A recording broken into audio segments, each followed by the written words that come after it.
Turn my mic on. Good morning. Tuesday, July 11th. Welcome to the Region of Queens Municipality's regular council meeting. I'd like to call the meeting to order. Changes approval of the agenda. Tabling of petitions 4.1 wastewater extension 3633 Highway 3, which is a letter and not a petition, is moved to discussion under 8.4. So please remove 4.1 under petitions and enter it as 8.4 wastewater extension request. Are there any other changes to the agenda? Hearing none. Moved by Councillor Charlton, seconded by Councillor Brown. We approve the agenda as amended. All those in favor? Contrary? Passed. Good morning to Mersey River Wind Farm. Mitch Underlay is going to give us an update on the Mersey River Wind project. So Mitch, either chair, just when you go to speak, just touch your...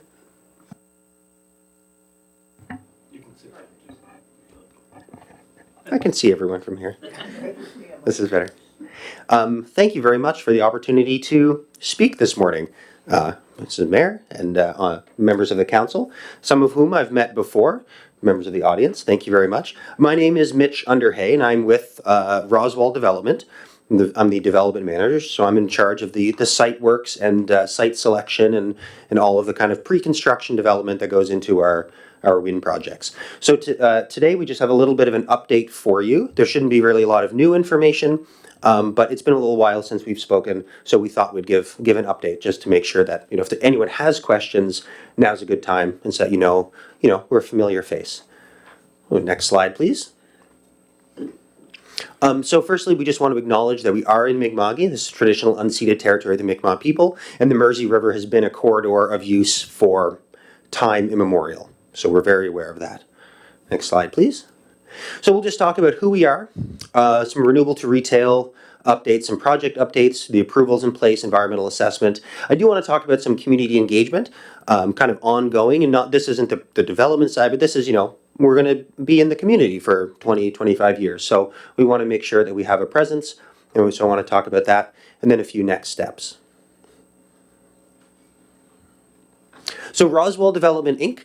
It's a fairly new company, but it's made of people who are not at all new to the industry. We've got quite a track record combined of our staff, of the work that we've done. We've completed over 500 megawatts of early stage wind development, led over 150 million US of energy construction, and we've constructed, financed, and operate over 50 megawatts of renewable energy projects, most of those in Nova Scotia, in the COMFIT program.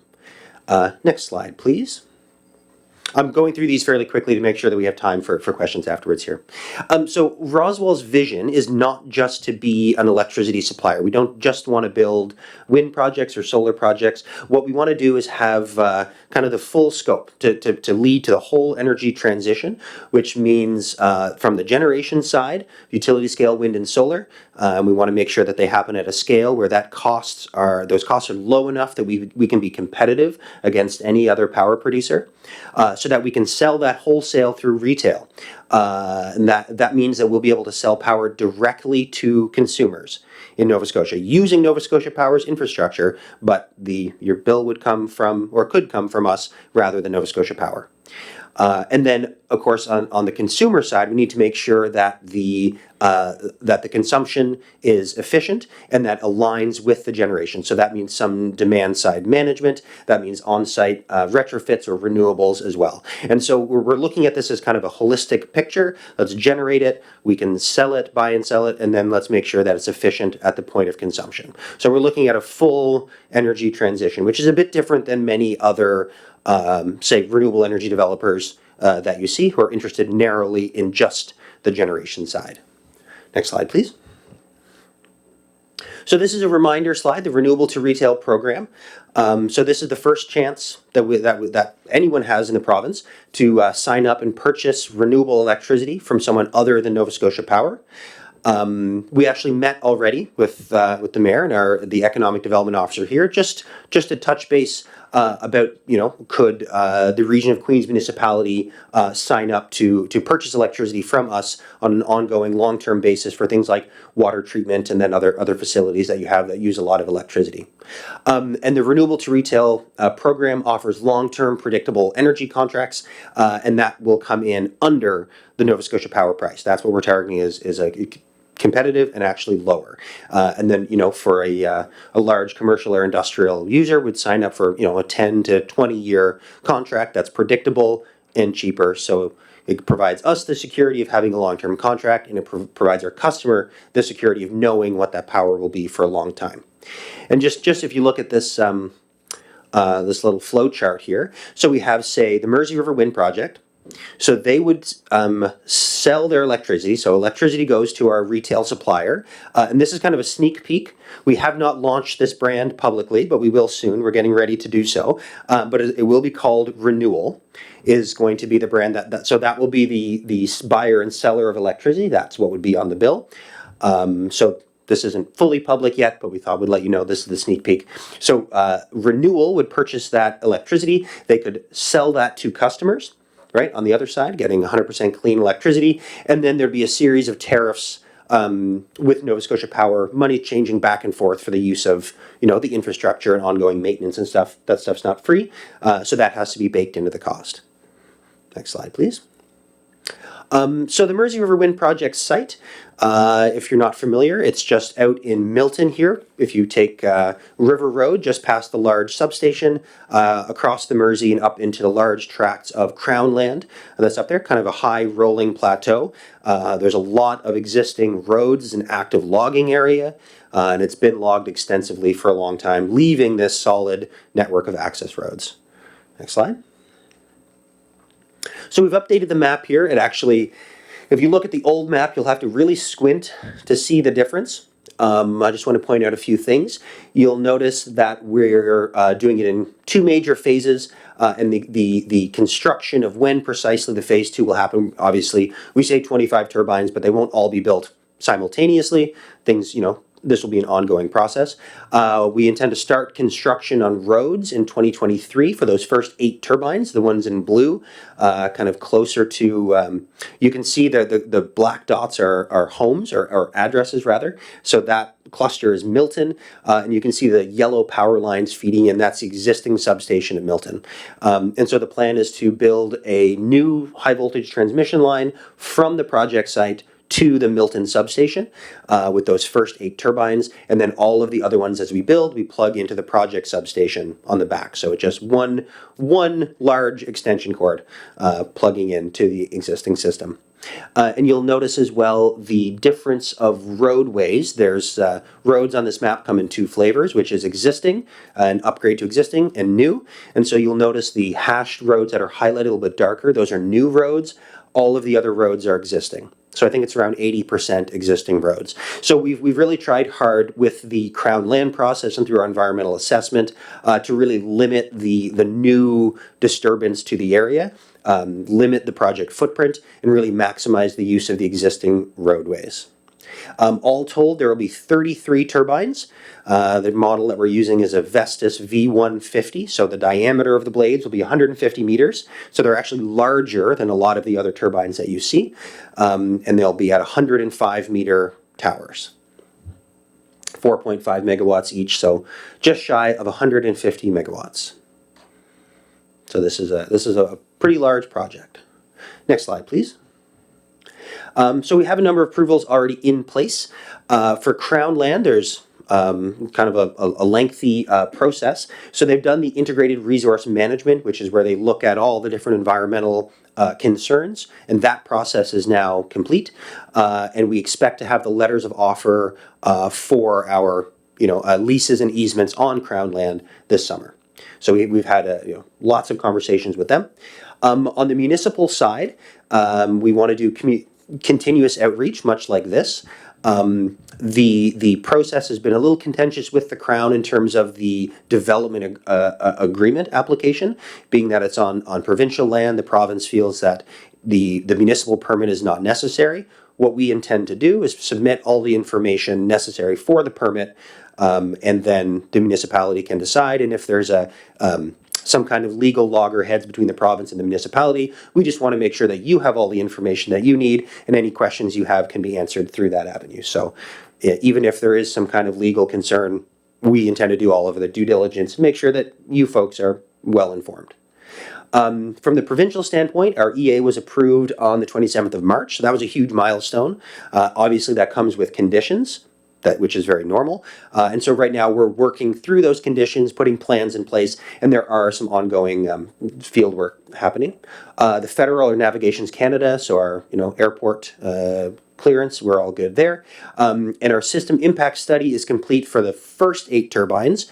It's ongoing for the second phase. There's a delay on Nova Scotia Power end, and our final facilities study for first phase, which is that big power line as well, is basically being completed. And we're in the process of the final stages of negotiation of what's called our generator interconnection agreement, which is the big scary document of how we actually interconnect and the fine details of that. So we're just in that final phase. So again, approved with condition for environmental assessment in March. So there are ongoing wetland, watercourse, vegetation, wildlife management things. There's ongoing avian radar. We are doing some baseline sound studies right now as per the conditions in our EA, which are all public. There was some archaeology, of course. There's a lot of registered sites in the area, and there's also some high potential areas for archaeology. And so we're making sure that the very, very detailed civil design, precisely where the power poles will go, all that stuff will avoid any of these archaeological areas. So rather than having to do more testing, we've already done some, we're just going to avoid so we don't disturb the ground. And then we intend to do continual First Nation engagement and then also public engagement as well. So one of the big next steps that we'd like to do, and I just wanted to bring up here, is we want to establish a community liaison committee. So this is kind of standard practice in the province for wind, and this is an ongoing committee for the life of the project. Obviously, members will change over 25 years. We want people to be members of the community, and where that line gets drawn is a little bit fuzzy. Right? You don't have to be just in Milton or Liverpool. It could be a broader region, but we want people to be local, right? We have a local connection, and this will be a spot for two-way information between ourselves and the community. So if there's issues, they can bring it to us. If there's updates, we can bring it to you. And then we also do want to do an annual community dividend. So we haven't set a number to that yet, but we do want to dispense money annually to the community, and then this committee would be the one that dispenses that. So this has not been formalized yet. What we'd like to do is make it a subcommittee of perhaps the Milton Hall. This is not confirmed in any way. But we want to find a local group that can be, a fiscally responsible nonprofit or something where this could be a subcommittee. We could dispense the money that way. So we're working on a number of initiatives like that in the community for benefits, ongoing for the project life. We definitely want to do this community dividend. We imagine the CLC being the mechanism for dispensing that. We'd also like to create, priority access for renewable to retail customers in the area. And then we'd also like to create a special rate because we can kind of set our own rates a little bit. So we want to set a preferential rate for nonprofits in the community. And of course, that's going to be a little bit farther down the road as we get closer to actually turning the project on and figuring out exactly what those rates and what that should be. But that's some of the things that we're working on. We want to be present. We want to be in the community. And these are some of the benefits. So at least 100 people will be employed temporarily during construction. I imagine that number will be higher, but it's hard to put an exact figure on it. It's a large project. And of course, at any given time, as one team ends, another team will begin. In terms of full-time employees, had this question earlier, actually.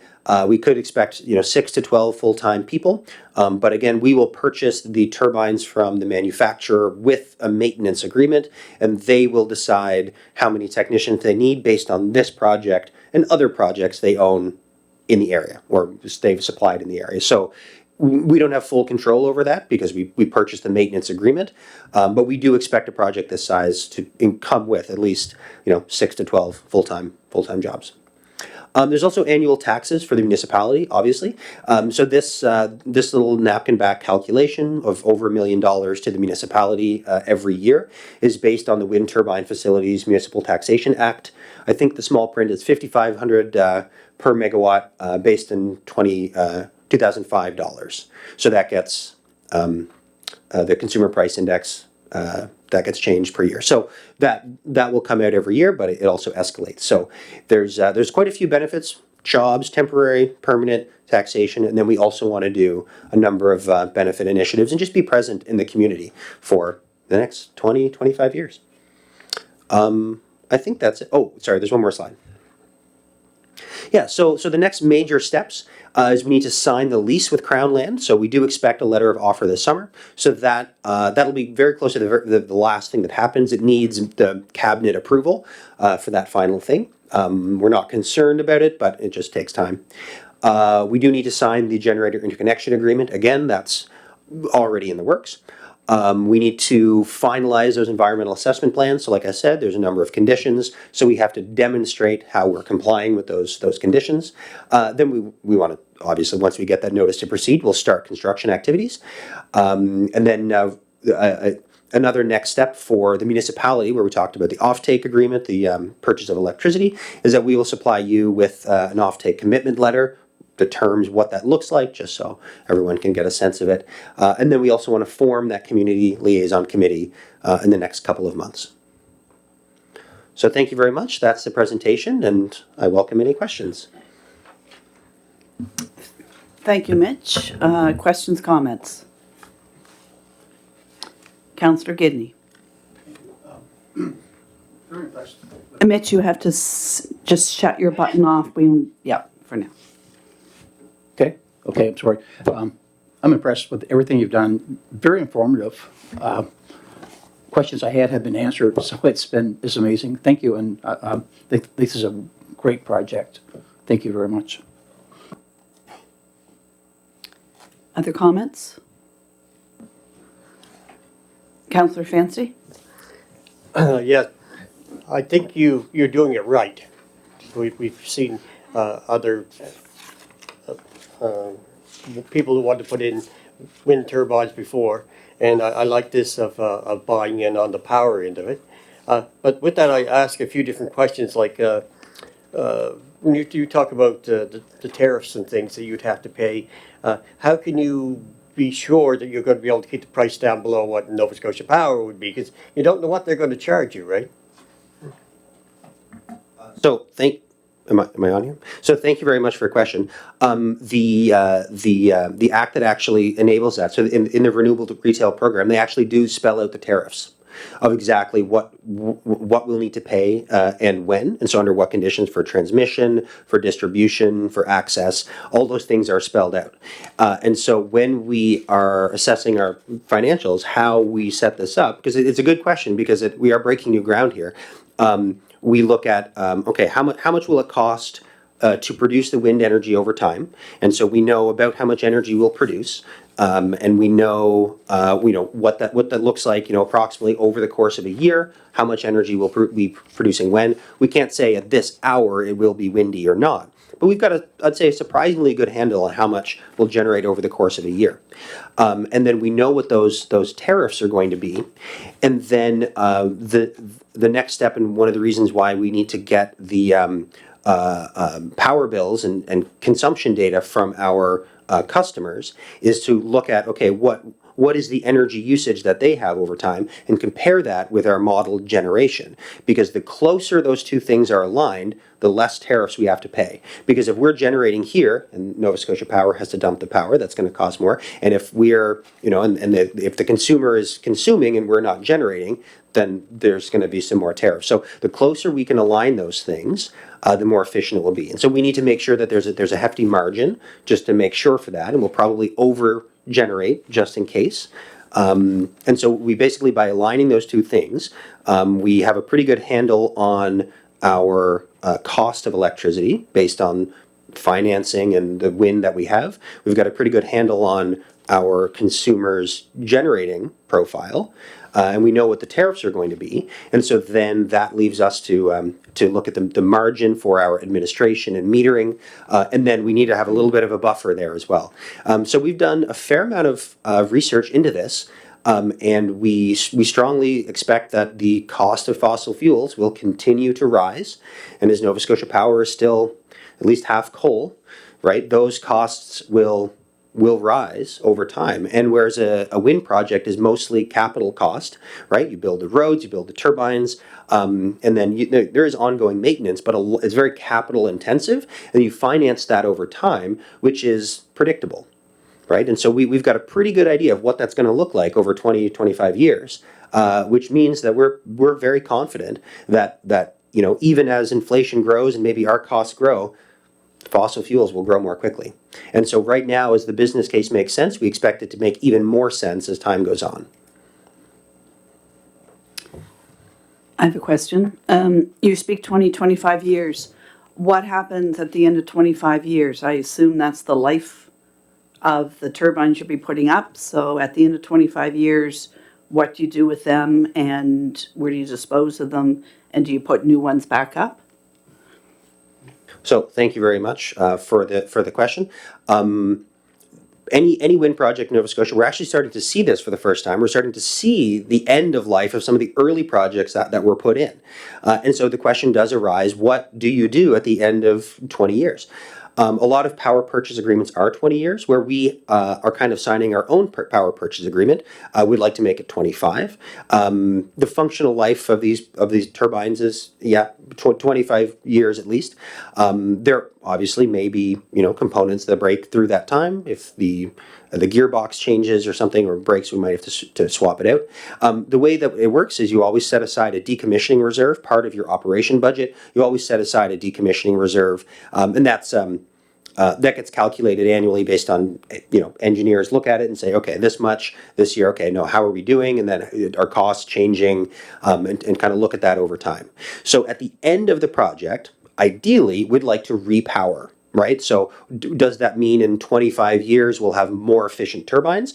So likely the foundation and the tower will still be just fine. Maybe the blades will have to change. Maybe we'll have to put a more efficient generator on top. But ideally we'd like to repower. Now, if that's not the case, then we'd decommission. So we'd take that decommissioning reserve and we'd take the towers down. We would leave the foundations in place because they're large concrete foundations, but would basically bring it to grade. So it would be, just down to ground level. The steel tower components, it's just these big, it's built like a submarine, so it's just steel towers. So that could obviously be recycled. The blades are fiberglass, which we don't currently have a good way to get rid of. Right now, fiberglass is waste. We would love to think that in 25 years that we've got a way to recycle fiberglass, but right now, just like an old boat, it is a landfill. But that's the blades.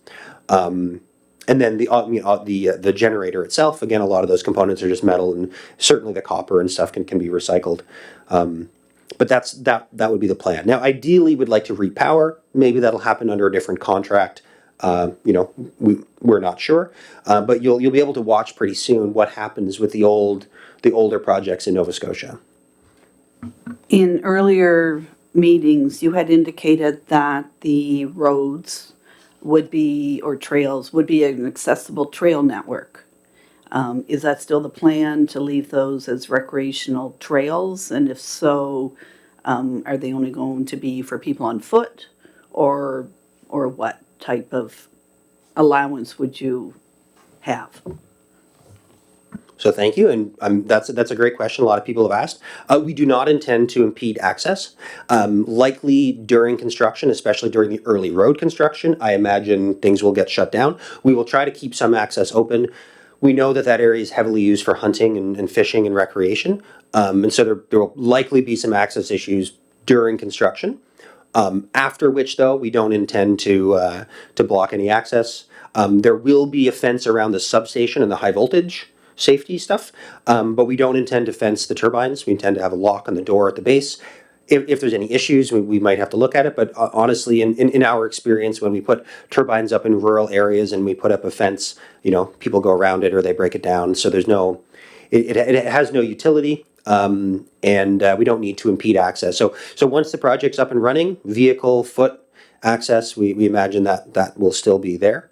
The one safety concern we'll put signage up for is in certain conditions there might be ice form on the turbines, and it drops generally below, but it can go in kind of a radius around the turbines as well. So we'll have safety signage up for that. We certainly don't want anyone getting hurt. But again, that's only under certain conditions where that's an issue. So we intend to solve that with signage and then education, and let people know that certain conditions maybe don't stand under the turbines.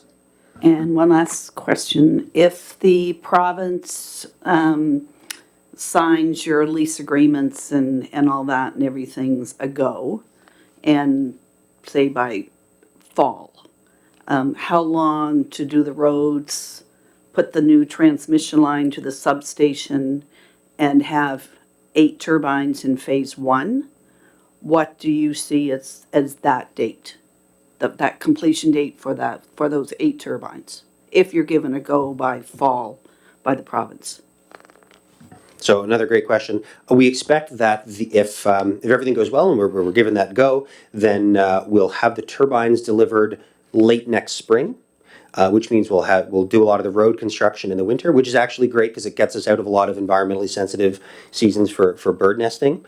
So we'll basically do a lot of that road construction and power line construction, and then once the turbines get there, you have to erect them and then commission them and wire them. So there's a number of steps that happen after that. We expect that phase 1 would come online at the end of 2024, and then the road construction then would focus our construction efforts obviously on phase 1, but once the roads are done there, would work on, roads, on the back end. So road construction will be ongoing for, hard to put an exact number on it, a year or two, to build all these roads or upgrade them. There's a lot of pads that need to be done, the laydown areas around the turbines. So it's a substantial project that'll take a while, but we do intend to energize phase 1 first by the end of 2024.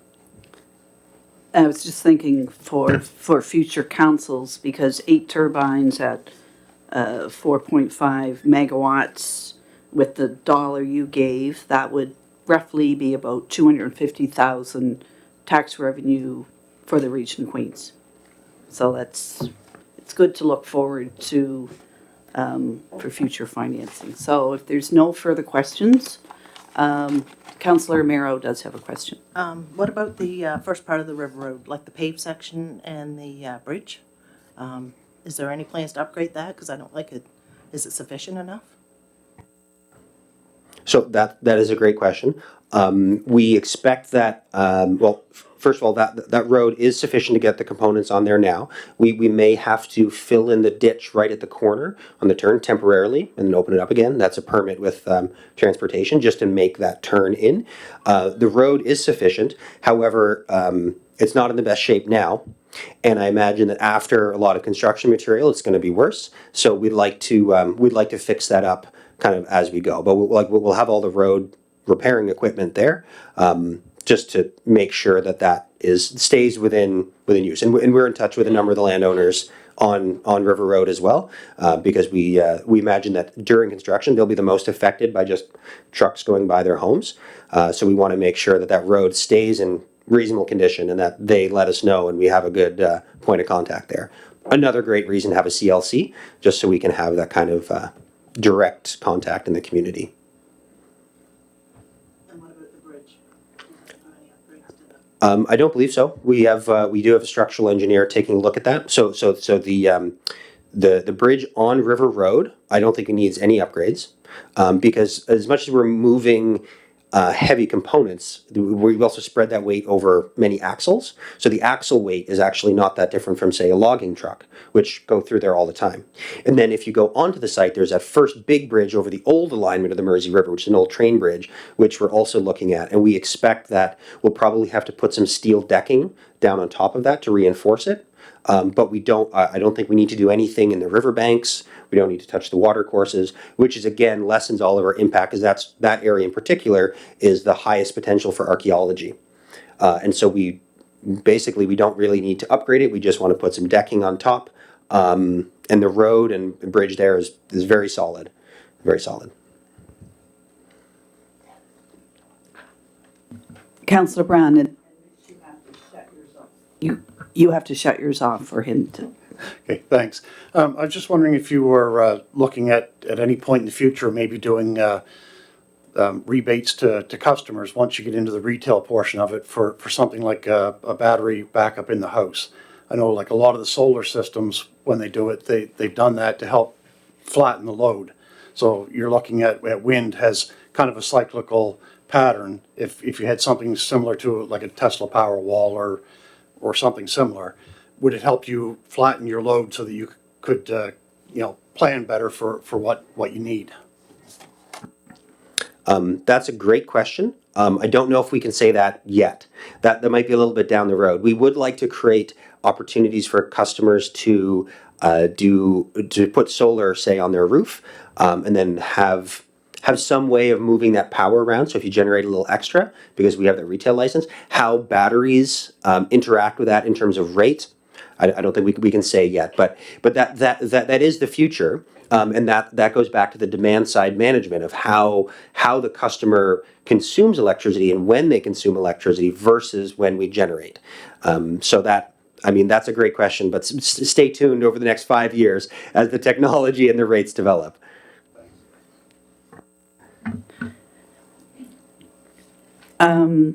We're soon have to wrap this up to get to our next presentation. Council Deputy Mayor, you another question? Yes.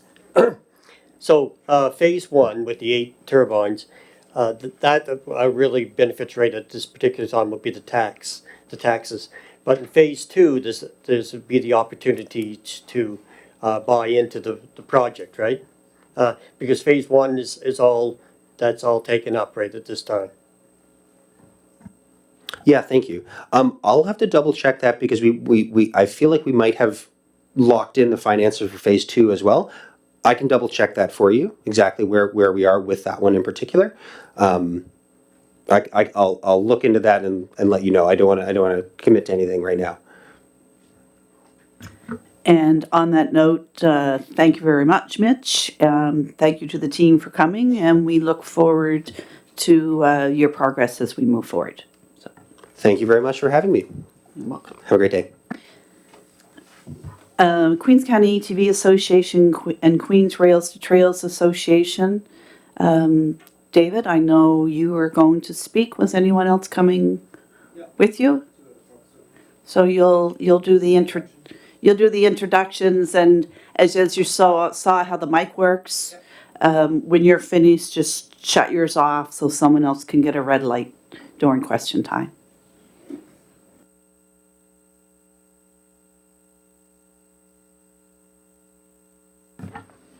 Good morning. Good morning, and thank you for welcoming us. My name is David White. I'm the president of the Queens County ATV Association. To my left is Martin Huntley. He's the president of the Queens Rails to Trails Association, and to my right is Greg Wigglesworth. He's the vice president of the ATV Association for Queens County. So we'd like to thank you. We know you've seen presentations from our groups before, but we've got some major updates that have come along. I understand that you have my presentation, so if you want to go to that, and I've promised to be succinct.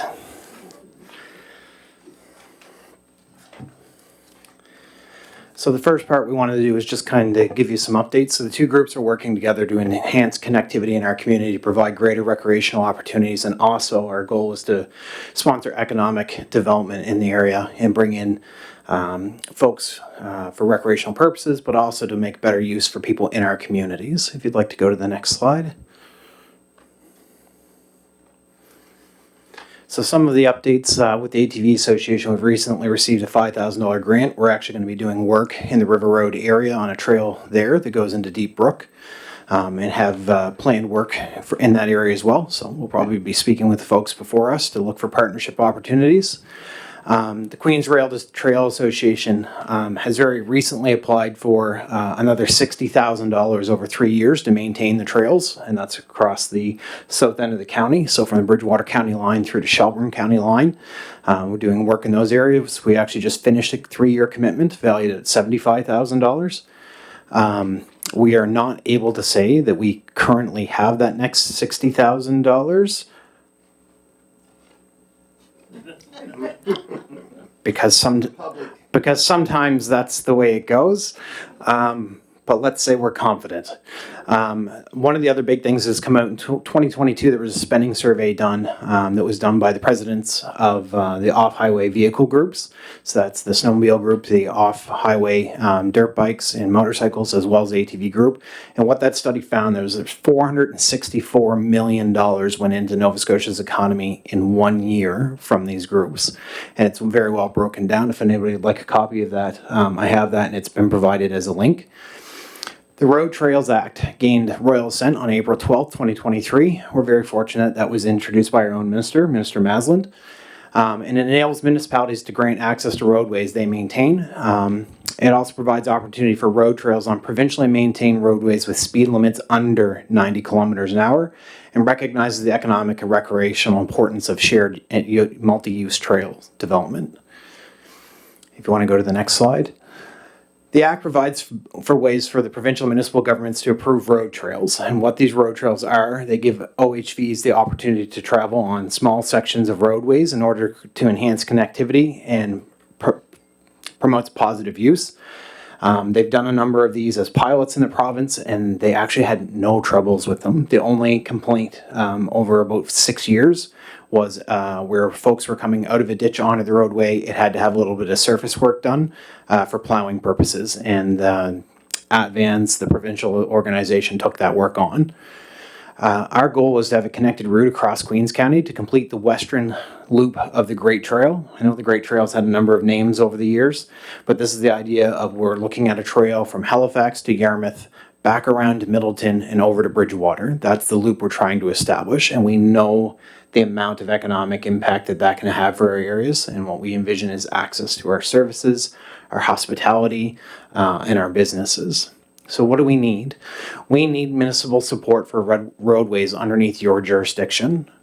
For a long time, we've come up with multiple plans to try and get through Liverpool and provide access to folks.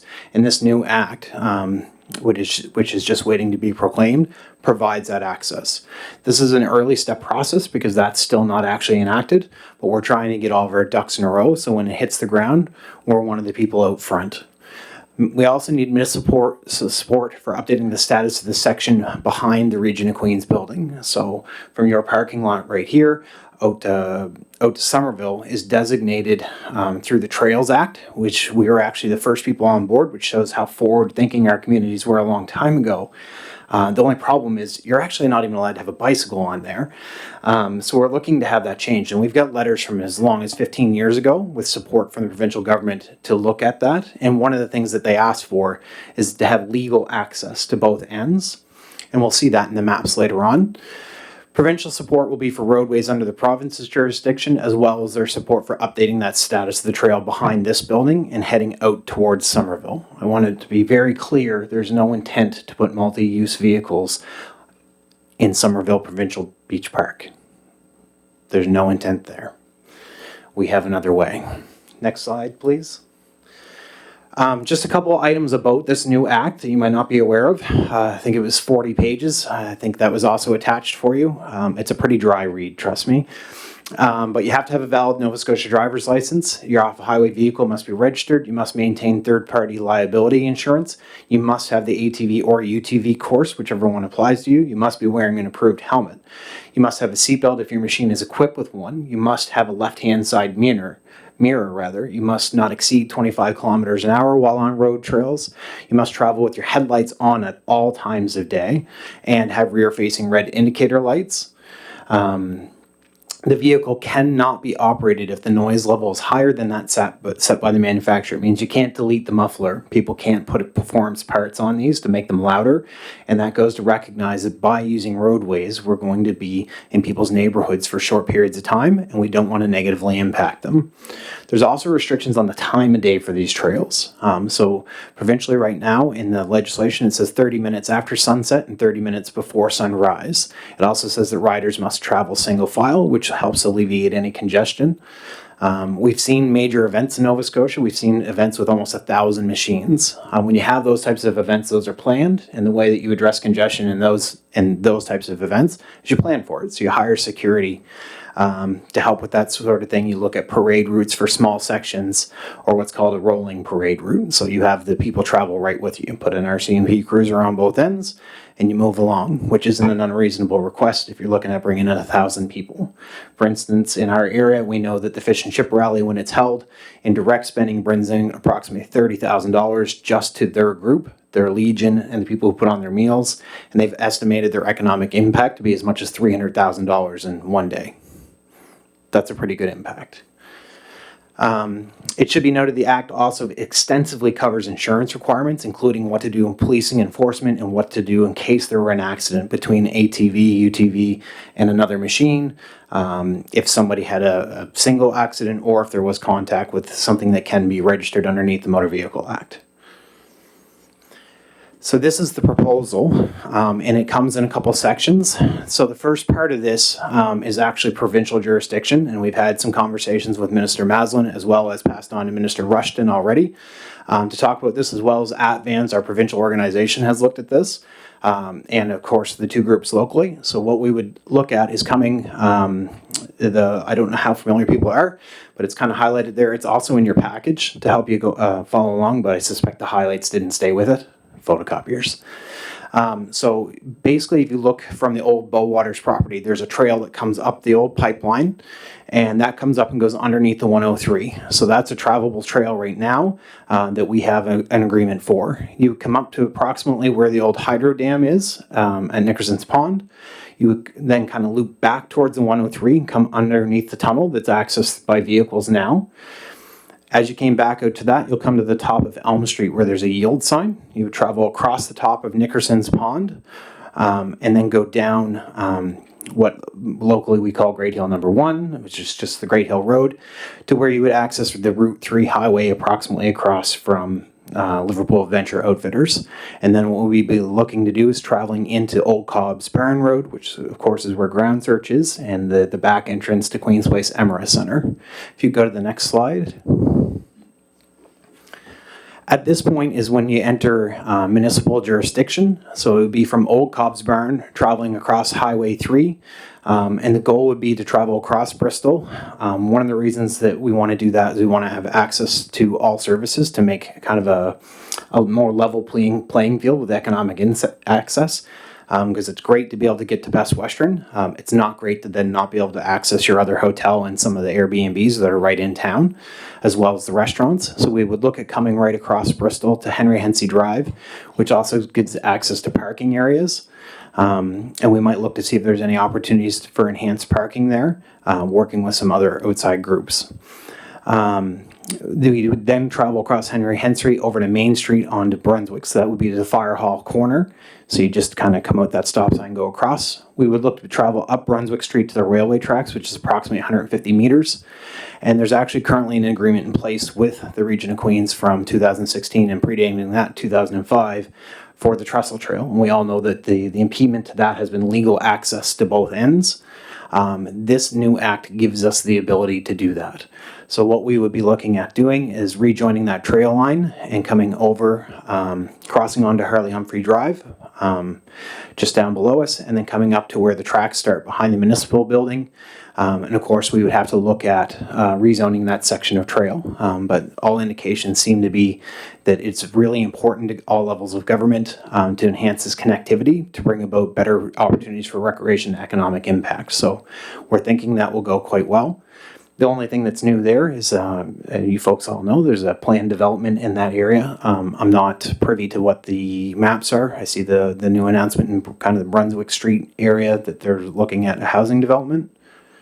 So we might have to pay some attention there, but those aren't things that we can't solve, as evident by the new trail along the 103 where Blue Nose RV is. You can see they put in new fencing and stuff like that to prevent access to the golf course. There's lots of things that we can do. We just know what challenges are so we can address them. If you go on to the next slide. This shows the map, but from behind this building, the region of Queens, out towards Hunts Point. The dotted line is the current rail bed. That's an approximation, and it's on your street indexes. So we'd be looking to access that trail as far as the Beach Hill Road, going a little bit past it to Silver Rock Road. And the idea there is there's currently a trail used by recreational folks to access the restaurant there.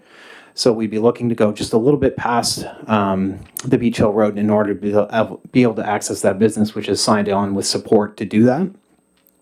Then you would backtrack to the Beach Hill Road. Same thing. That's back into provincial jurisdiction. We'll be asking for access up that road and underneath the tunnel.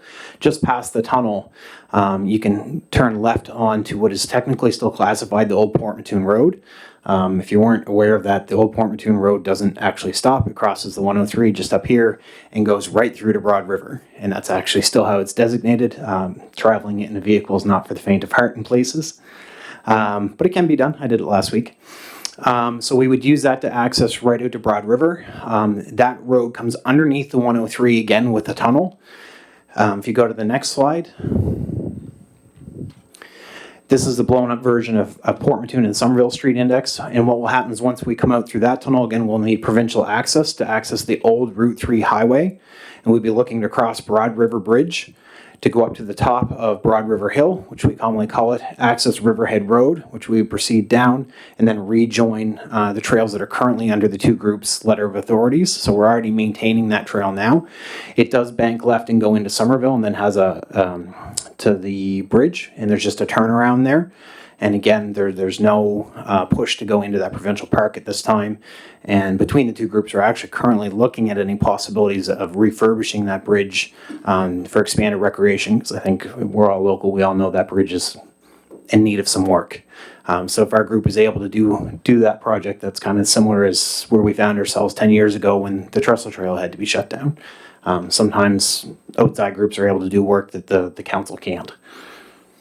So those are the maps that show what we're looking to do, and it kind of highlights the area where we need your help in particular, but we're also asking for your support with the province to indicate this is something that matters to us. If you go to the next slide, please. So to be very specific, our asks are that the municipality work with the two groups to begin the process of modifying bylaws to enable road trails that are in your area of maintenance. We're also looking for a letter to provide they indicate support for the entire proposal through both municipal and provincial roadways as a road trail and the redesignation of the trail portion out back. And again, to stress that is to create that connectivity and that larger loop. Those types of trails are where we're getting this funding. So over the last 6 years, we'd be looking at $150,000 to $175,000 that we've had to upgrade those. So we see this as important links because with our volunteers in both groups, we work hand in hand in all aspects.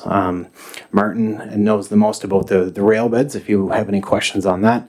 Greg has done all of our contact with local businesses. We haven't got to everybody yet, but those are also supplied in your document. It shows all the folks that we have along this entire route who've indicated support. I actually talked to a couple people yesterday that asked me to come back in so that they could sign on as well.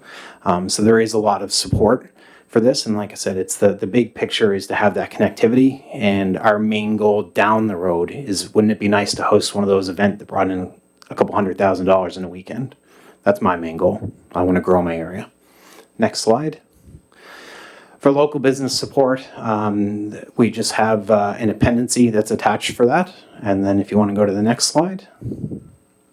The big thing is, do you have questions? And this big stack of documents that I have are all of the different acts, spending reports, safety reports, and all that kind of stuff. So if there's anything anybody would like, I have copies of everything, including our agreement with you folks. Thank you, David. That's a lot of information and huge project. But in answer to your question about, I think you were referring to Queen's Co-op Housing. They will not. That's separate from the trail. There's no infringement on the trestle trail as it runs through there. Lots of things to think about, and Question. Councillor Gidney. Is it possible to have someone from the group, I would like to take this trail I like to actually go where you guys are saying, like, I read the map and I see it, but I don't see it. And I like to have that opportunity. Is there someone that would be able to do that? Like, is that, I mean, it would be on a personal level or whatever, but is that possible? I think I turned it on and off. Yeah, absolutely. And this is kind of a fun time of year. We're a little bit different than some of the folks that have been involved with the group before because we're not all retired. We're actually all working full time. However, it's July, which means I'm available. I'm a teacher at the high school in Liverpool, so I'm available and more than happy to go through it with you. There are some challenges involved in that, and that's some of it you can travel by car. Well, most of it you can basically travel by car, and to travel the portion that leaves here and goes to Hunts Point, we either have a long walk or some travel you won't admit to.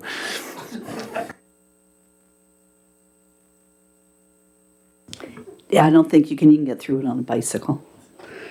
Other questions? Deputy Mayor Fancy. I like what you've put forward. I mean, you've also put a lot of hard work into this and looking at this.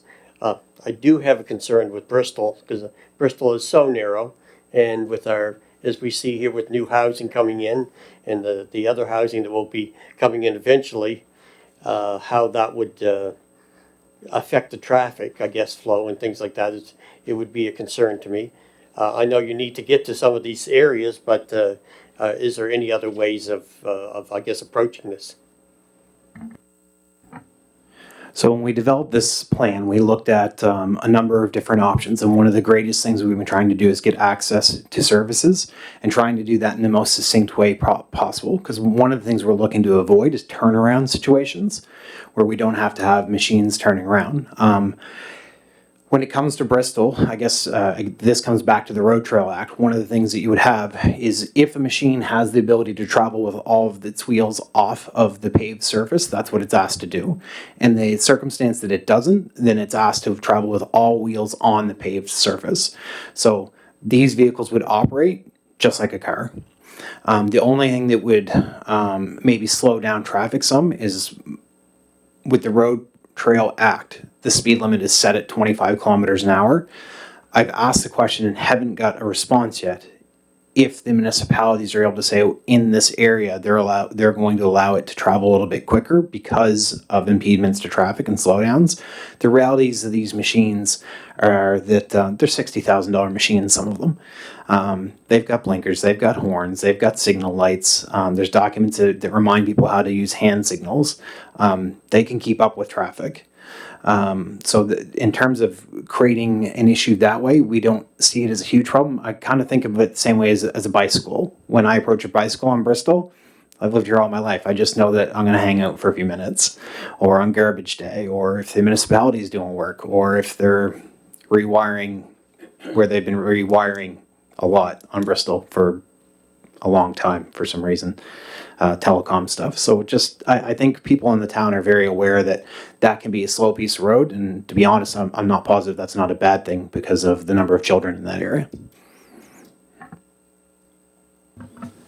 Other comments? Councillor Hawks. Yeah, I live in the North Queens area, and it's not part of your rail system, but there's a trail behind me, right? And I see a lot of stuff going on, and I just wonder how you're going to enforce all the rules that you do have, and when you're going to enforce them.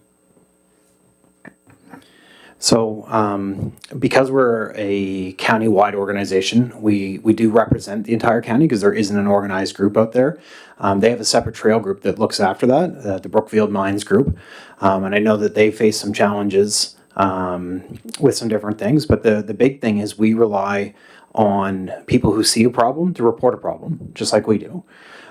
So there's numbers on all the trail signs. You also have the number for the local detachment, the RCMP. Our groups don't police. Just like an ordinary person sees somebody going down Main Street doing 65 in the evening when there's a little less traffic, or doing a burnout in the lower parking lot. That's the job of our policing agencies. However, they don't know that there's an issue unless we report it. You'd be surprised how very few reports there are. And our group would like nothing better to have those people reported. And that's speaking as a representative on our provincial body, because I'm also the zone director for our area and serve on the provincial group. We can't address a problem that's not actually being reported. So we look to do education pieces and put in signage. There's a lot of discussion going on around barricades and the usefulness of them, kind of like the comment about fencing around the wind farms. It doesn't serve much utility if it doesn't work. So what ways can we make it work? And one way is we have to know that there's an issue. With the Road Trails Act, we do have some ideas for the north end of the county as well. But because that solidly falls in provincial jurisdiction, that's going to be a different piece. And our advice from AtVans was to take on one project at a time. So we've got a very ambitious group that's looking to move things forward. So if there's a concern, I would encourage people to contact the RCMP or DNRR. They've got a second R now. And it doesn't hurt to reach out to our group too, so we can use our social media to remind people that if you don't respect the trails and your right to ride, you might lose it. But yeah, unfortunately, just like with motor vehicles and motorcycles and even bicycles and scooters, there's always one turkey, and they tend to have a negative impact on the rest of us when we're doing good work. Do the RCMP have the capability of patrolling the trails now? It's very difficult for us to speak to their organizational capabilities because of my role as a teacher and some of the work that I do. I'm very aware of what their capabilities are. They do have the ability. They've got the machines. So does DNRR. But it is very much a complaints-driven process. I can tell you that in other areas in the South Shore, they have stepped up some of their presence, and that tickets have been issued in response to repeat violators who are doing things they know they're not supposed to be doing. The other thing is deer cams are a wonderful thing. So when we've had issues in the past, we have utilized deer cams to help us out a little bit. So for instance, if you've got a nice shiny pile of Class A gravel at a trailhead and it starts disappearing, it's amazing what a sign that says there's a deer cam here somewhere does, and most of those cameras go directly to a person's phone now. So when you say, could you go talk to this person about taking our gravel or riding somewhere they shouldn't be or acting in a way they shouldn't be, that tends to help too. But my first thing would be let those organizations know. And like I said, on our end, we try to focus on education. So if you've got a specific concern and want to talk to me after, I can see if we can make a post specific to an area to say, hey, look, people need to know you need to slow down and that sort of thing. And noise is always a concern as well. Yeah, I might add that DNR recently just caught a group, I believe, between Port Platoon and Somerville. Actually, they weren't in the bog at the time, but caught them. I don't know if they actually ever charged anybody, but as usual, a lot of the machines are unregistered, uninsured. So they are getting out more than they used to. But like I say, it's a lot of area for them to cover. Years ago, AtVan was talking about how they would be policing the trails. When the first agreement was made with the region, at that point in time, AtVans were indicating that they would be able to have enforcement abilities, that they would have people out on the trails, checking the registration, checking licenses, checking helmets, checking all that. Perhaps they weren't able to do the fines, but they had indicated that they would be the physical people out there with the eyes on the ground. Understanding that your associations can't administer fines. However, would your associations, because this is a huge commitment from the region, not so much our roadways, because those are easily looked after by our CMP, but the trail networks that run in through the former town of Liverpool and things. And I know there'll be concern from people, but at that point in time, the AtVans that came to see us spoke about the fact that they would be vigilant and out there and checking and reminding. And I know that's something you'd have to talk with your group about, but rather than, as Councillor Hawk says, you know, who do you rely on to report? And at that point in time, the organization was going to be the reporters and keep an eye on things because it was basically their trails. So the group's ability to do a policing function, that's kind of non-existent. There was a trail warden program through the safety group that had done some work, and that's very much a voluntary basis. That, you know, I don't have to stop my machine for somebody just waving at me on a trail. Most people do because it's your trail etiquette anyway. You don't pass at speed. You stop and talk to everybody. That's your trail etiquette. So, like I said, what we would do is look to our policing agencies and look to do the education piece. So, as we did that, we'd have a lot more signage up and be looking for that. With the agreement that we currently have with the municipality, which is actually held by the Queens Rails to Trails group, one of the things that specifies is that people using it would also have to be a member of the provincial body. And that sometimes helps to dissuade some of the folks who aren't necessarily always following all the rules, because it's one more piece that you have to have in place. And that's another area where we feel that the access to the road trails is particularly important. The feedback from policing agencies has been pretty clear. It makes it pretty easy for them to do enforcement. Because one thing, by having greater access when you travel in places like New Brunswick and Newfoundland, because there's a greater number of people accessing the road and doing it legally, one, they slow down. Two, they're reporting on each other because they want to maintain that access. So if someone's acting like a turkey, they pick up the phone because we don't want someone to take away that ability. It's too important. So those are kind of some of the ways that we would look at that. But again, I can go back to Advance and say, you know, what has happened to the trail warden program? Is any of that work being done? It's not a topic I'm particularly knowledgeable about on that one. Also, if you're a member of Advance, you get the extra $5 million liability insurance, which is part of how we get LOAs on private land. Anywhere we have an LOA across private land, there is all those vehicles are supposed to be Advance stickered. Councillor Charlton? Thank you. I think we might be getting a little bit ahead of ourselves. I think there's a lot of opportunity here for conversation. On our agenda later this morning, we are looking at a police advisory board because Region of Queens currently doesn't have one. So I think this would be a great opportunity to flush that through that committee. That's going to have, I think, 3 councillors on it, I believe, local police representation. I would also think there's probably an opportunity for a DNR to be, maybe they could sit in on a meeting and give information or context to that as well. So I think we need to not get hung up on that. I recognize that there'd be concerns on Bristol and things like that. I think, you know, not all residents of the county, but a lot of them would have concerns that would need to be flushed out. I just think that we're kind of getting a little bit ahead here, and we have lots of opportunities for those conversations. And if that route doesn't work, we also know the trestle trail is available. We have other options. I am excited about the possibility of this happening, and thank you for your presentation.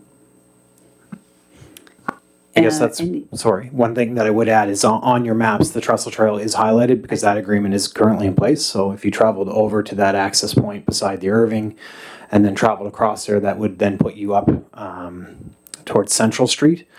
The only, again, the economic concern there is that you bypass a business.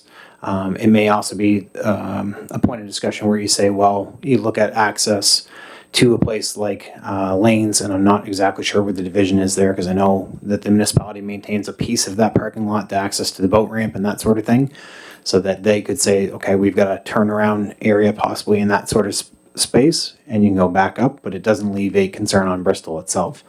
And so it's just kind of a matter of how do you face those challenges as they come up. And like I said, this seems to be exceptionally successful in other places. So I think that sometimes we fear the unknown, but I'm not sure that it's that unknown when we look at places like Sussex and St. John's. And Newfoundland, you can cross the entire province. And Councillor Charlton is correct in that this is a great, it is a great positive step for us as we move forward. And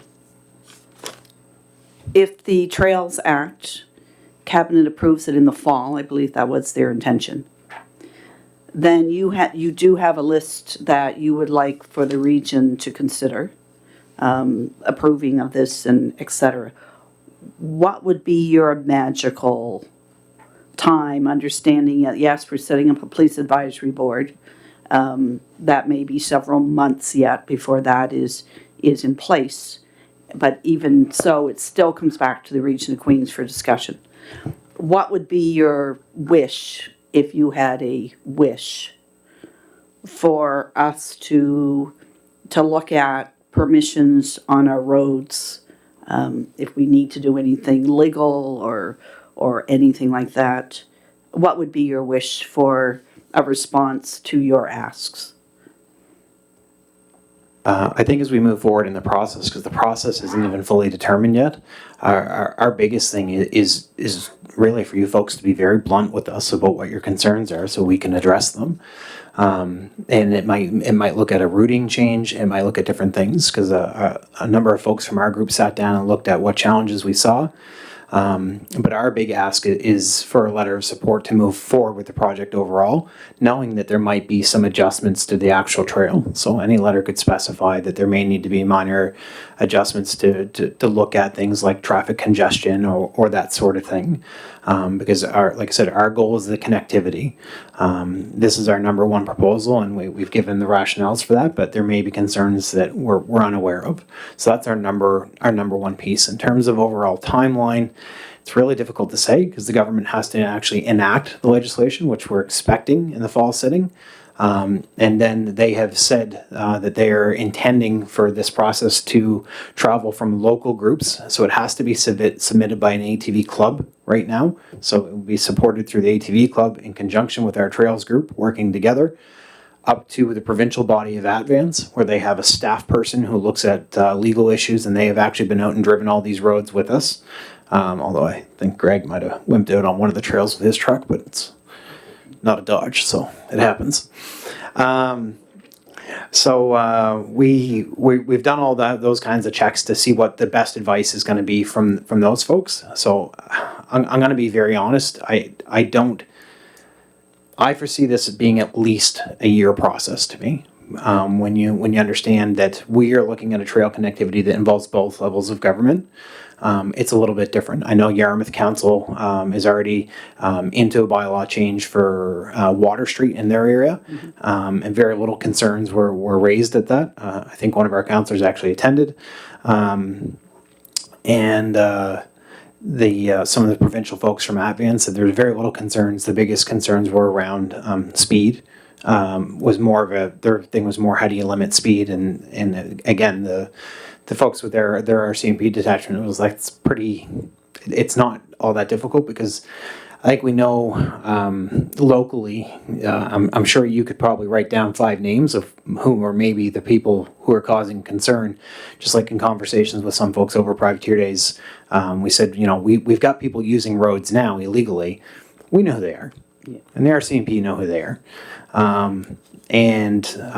As these things move forward, what we're expecting is better and better enforcement because there'll be less and less tolerance for foolishness because we're looking to establish concrete ways to have access, and we expect people to respect that. Are there any other questions? Councillor Brown. Yeah, that looks like you've got a good presentation put together, and I see in other places that it's been a real financial boon to people, but it almost seems to me like going across Bristol instead of going across the Trestle Trail, finance is trumping safety. To me, it looks like using the Trestle Trail, cutting off by the Irving, and not going across Bristol would be much safer for pedestrian traffic, for bicycles, for people driving, for the people on the ATVs. But we're trying to force them through the town just because it's finance. And I have a little problem with that. I also have a problem with the enforcement issue because I live in LaBelle. I'm in the greater Mulliga area, and there is absolutely no enforcement done.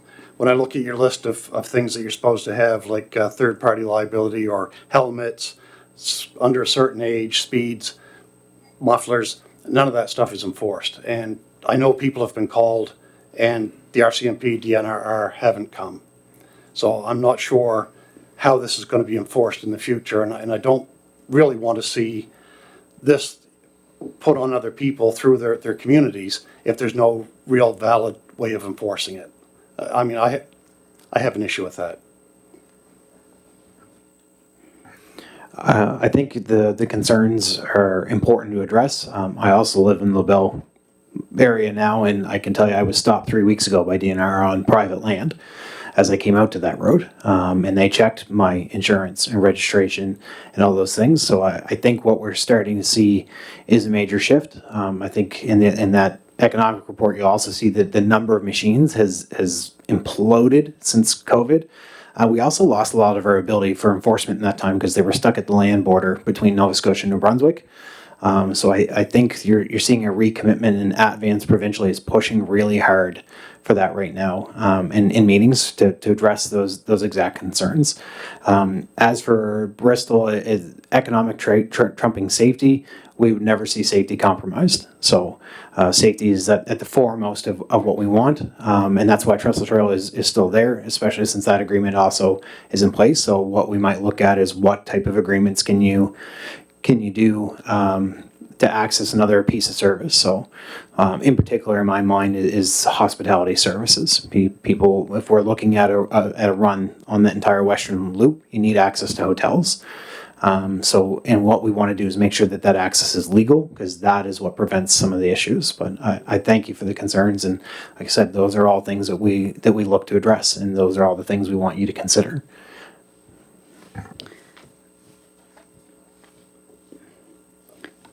Councillor Brown, you wish to continue? Okay, thanks. I appreciate knowing that they are starting to patrol now, because it had been an issue, and hearing your response to those questions makes me realize that there is a way forward to, if we bring up our concerns, that you're looking at them validly, and yeah, I feel more comfortable about the whole process, knowing that there's a way that we can all bring our concerns forward and meet a middle ground. So that's great. Thank you very much.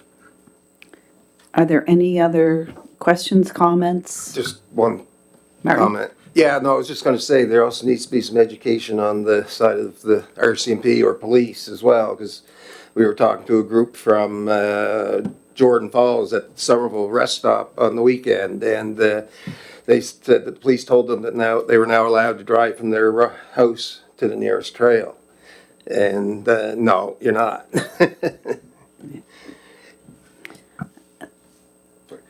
Councillor Brown. I'm just going to say that, I've gone up to visit my father in Milton, and I see them come down Moose Hill and come up through Milton and across the bridge and up Tupper Street. And, so there's people doing it, and we all know they're doing it. But it does give everybody a bad name, the few. And hopefully they don't spoil it for everybody. There's always a few rotten apples in every basket, but we still make apple pie.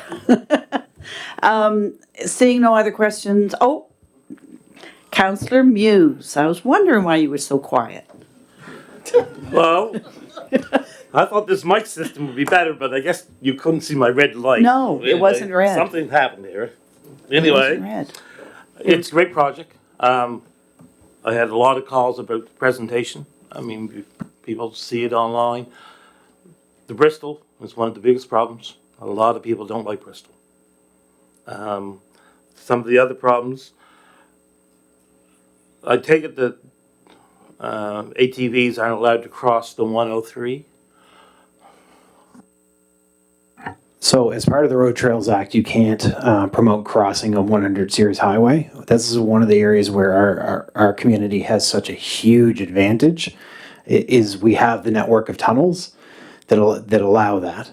Now, a lot of them are on the one on Nickerson's Pond is essentially on a forestry road. The second one is part of that, the Nickerson's Pond Road, and out by your way on Beach Hill, there's that one there. And again, I'm aware that people are currently using that for ATVs to go underneath the highway. I'm also aware that people are crossing the highway there.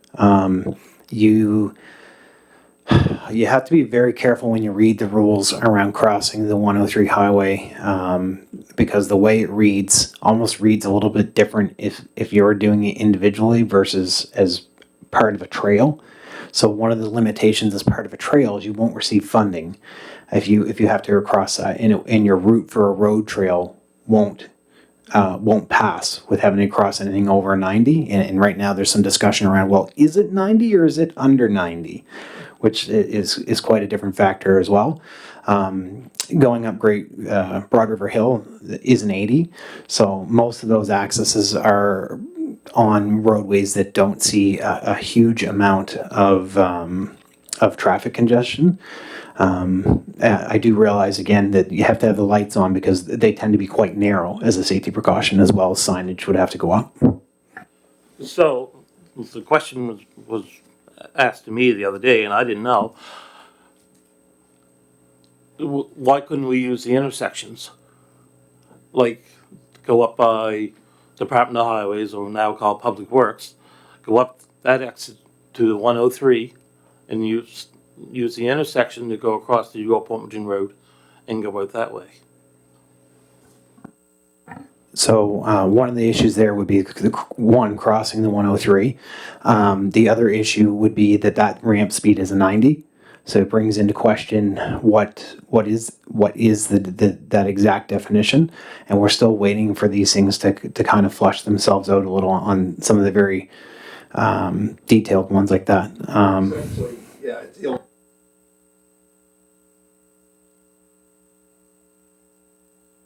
Where it's an intersection, you know, it was a question asked and I didn't know, so. We also know that folks are utilizing other areas. So depending upon how you came across there is an opportunity maybe for a different way around to access the same. So ultimately what you're suggesting is access Old Port Mattoon Road instead of the rail bed to go through. Is kind of what you're ultimately saying. Ultimately, there is a possibility there. So for instance, if you came off the Trestle Trail, and I don't want to present too many options, but this is where this can be a working discussion. If you came off the Trestle Trail and went right underneath the 103 highway, so if you had, and which is within town limits, it's about 180 meters of road travel, and took a left on Roy Turner Road, and went, I want to be very clear about what I'm saying here, went up that road towards the water treatment facility, not to the water treatment facility.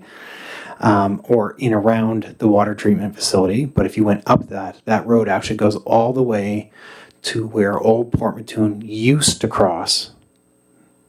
I can't say used to cross the 103 because the 103 didn't used to be there, but where the 103 used to go across. And then you could look at the use of Old Port Mattoon Road, the section that is currently traveled by the school bus, let's define it that way, from the 103 down to Morton's Farm. And then it goes to what I would call cow path, right? Then you want a 4-wheel drive and you want to have to drive it to get through there to come out to your area. So that is a possibility that could also be looked at. So like I said, our major concerns are the connectivity, safety, and then what can we drive in terms of economic impact, and not just on a daily use, but on an event type of basis too. So, I'm not saying get rid of the trail to Somerville. I'm saying keep that too, but that is another way. I was talking to Gareth yesterday about that, and there might be a way to get around that, maybe. Ultimately, the idea of accessing multiple trail loops is the kind of the pinnacle of this type of recreation. It doesn't matter if you're walking on horseback, skis, snowshoeing, or using an ATV or UTV. Nobody likes to travel the same route twice. Most of us don't like to do it when we drive our cars on Sunday and go for a drive, right? We try and do a loop. We go down around Yarmouth, we come back across to Ohio. These are the things that we like to do because we like to see different areas. So ultimately, you're absolutely right. If you made that path out around, if I were going to go out to access the Seascape or World's Best Clams, local plug, then I could loop back around, and that's ultimately what we're looking at. We are poised with this new act to really be able to take advantage of this, almost in a way that lots of other folks can't, because we have so much crown land all around us. And I'm not saying there won't be struggles with the establishment of these and things that need to be addressed along the ways. We have to take those bumps like we do with anything. But the opportunity in front of us is huge. It's just absolutely huge. So another question I had, the Broad River, you're coming down the Old Palmerston Road under the tunnel, hitting the number 3. Why are we going to Riverhead and going down there when I was understood that the proposal was going to be to go underneath the highway up at a substation on the old Mersey Road?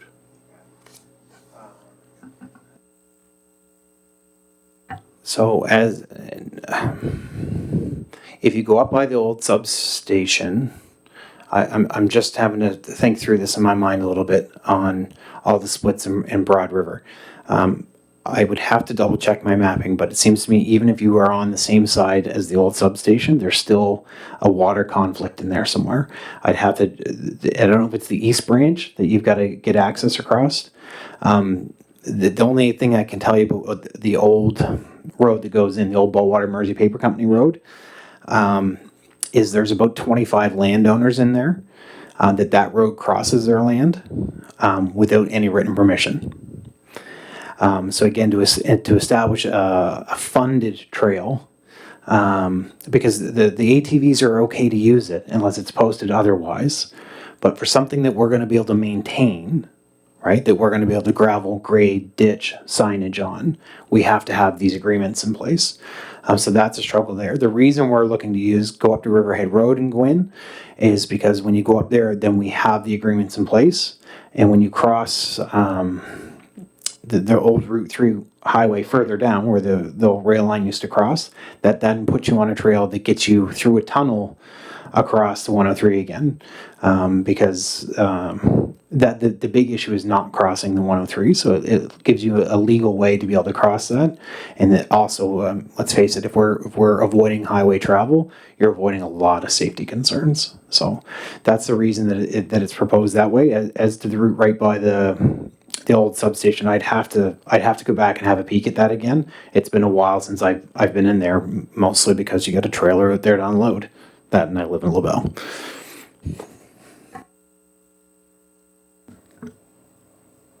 I believe that if council agrees to move forward on this, it would be a very good idea for us to form a small working committee. While Police Advisory Board was a good recommendation, that's strictly our CMP. We probably will need representative from RCMP from time to time. But if council agrees this is a good project, they'd like to move forward with or without modifications, then perhaps we can talk about that and talk with you and set up some type of working committee. You see now why we say 10 minutes for presentation and 10 minutes for council, because I look and it's 10:22. I think we're going to call a little break before we move forward, give everyone time to stretch their legs. So thank you, Greg. Thank you, David. Thank you, Martin. And again, if anyone wants to contact Greg or David or Martin and have a look at, not necessarily drive the trails, but just sort of the public ones, to the highways, to have a sense of where this is all going. Thank you. It's great to see the progress made. And the Road Trails Act certainly is going to help us here in Queens. So thank you. We'd really like to say thank you for you folks giving us your time today, and we realize it's a pretty significant update. So if there are any questions and you'd like to get a hold of me, I can also leave my number. And certainly if the municipality look to form a group, both groups, I'm sure we can find someone to be representative on that. And like I said, I can provide any documents anybody would like. Thank you very much for your time today. It's appreciated. Yeah. And I'm just going to call a quick 5-7 minute break, and then we'll get back in our agenda.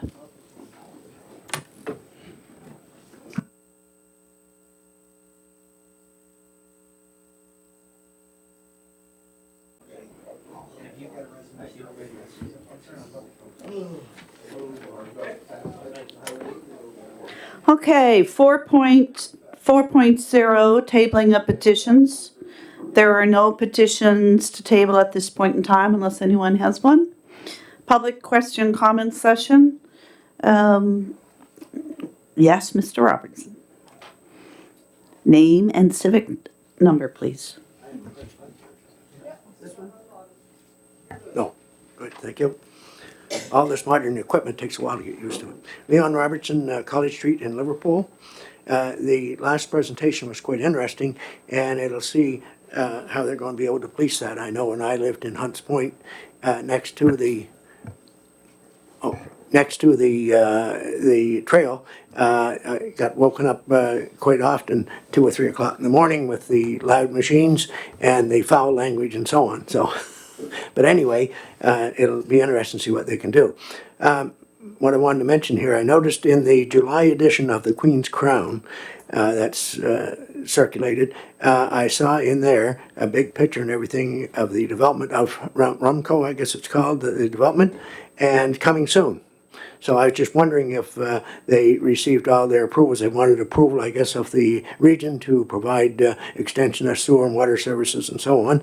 And I'm just wondering where that stands. It sounded there that, oh, it's ready to go. That is still a matter under discussion. That's what I thought. Yeah. Thank you. The Mersey River Wind Farm presentation is very good, and we'll have to see how that goes. The other thing is that was disturbing news was the under 8.1, the privateer hockey team leaving Liverpool and going, I guess, to Bridgewater. And I believe Deputy Mayor Fancy is bringing that up as a discussion item. We're not discussing why they left. We're just discussing if there's another team coming. But there's no discussion about the privateer team itself. Mm-hmm. It's too bad that it left the area, and particularly with respect to Ameris Center. Thank you. Thank you. Approval of the minutes, regular council, June 27th, 2023. Moved by Councillor Gidney, seconded by Councillor Brown. All those in favor? Passed. Under recommendations, solid waste facility tipping fee waiving. There is a recommendation in the package which resulted from discussion at our last council meeting. Councillor, if someone would like to make that recommendation? Joanne, your button's on. There you go. Do you want me to? Councillor Charlton? I move that the Council Region of Queens Municipality waive tipping fees associated with the disposal of fire-impacted materials originating from 82 Tupper Street, Milton, up to a maximum of 10 metric tons before October 1st, 2023. And that's seconded by Deputy Mayor Fancy. Anything that you can add, Ms. Fino? No, I can tell you that the amount per metric ton is $68.50. So we're talking about an expense of $680 here. And as I said, in the budget, we will record it as an expense because it is something that council has decided, so it won't go against the revenue for the solid waste facility. Any other comments? If not, I'm going to ask for the question. Councillor Brown? Yeah, so we've decided, I guess, that these are going to be done on a case-by-case basis going forward, that you know, it's ad hoc, and not everybody that has a fire will get this because some will have fire insurance to cover them. So we're just looking to help out people that don't have that option. Thank you. Any other comments? Not a call for the question. All those in favor? Contrary? Passed. Phone system. As we know, our phone system bit the dust. There is a recommendation within the package. If someone would so make that recommendation, Councillor Brown. I recommend that the Council of the Region of Queens Municipality approve the purchase of a Voice phone system and applicable hardware. And that's seconded by Councillor Hawks. Mr. Wynot, quick explanation, please. Right, so the Region of Queens phone system is no longer supported by Bell. It's an old Avaya system that we had bought from them, I think it was 2014. They're really getting rid of the PBX market and going full VoIP. So it's been a struggle to get any support on this particular system. And the voice module or the voicemail module has died. So of course we don't have any voicemail messaging system. So I'm proposing that we put in another system. It's called FortiVoice, and engineering department already has it. It's a one-time hardware fee and installation fee of $16,850, and this is from a company that I use quite a bit for other network devices and Wi-Fi and so on. So, yeah. Any questions? So as we all know, that's an unbudgeted expense, but if anyone's been in this building after hours, they know the phones just ring and ring with no answer, and there's no answering capability at all, so. Any questions? If someone would, Councillor Brown? Yeah, I think it goes without saying that we need a phone system that people can reach staff in a reasonable manner. I mean, we don't expect them to be here 24 hours a day to answer calls, and life doesn't revolve from 8 to 4, so we need a system in place. Okay, any other questions? No, I'm going to ask for the question. All those in favor? Contrary? Passed. Thank you, Mr. Wynot. Police Advisory Board terms of reference. At our last meeting, we had a discussion, decided to go with a 7-member board. There are a variety there's a variety of motions here, and I guess we'll just decide as we go through them if we're at a point. We haven't had discussion regarding what council members, but we can do that today if we so wish. There's also the recommendation that those council members become the nominating committee for the public. And we did have correspondence regarding a councillor from AFN who would be very interested in sitting on this board. So let's start with the first motion. Councillor Gidney.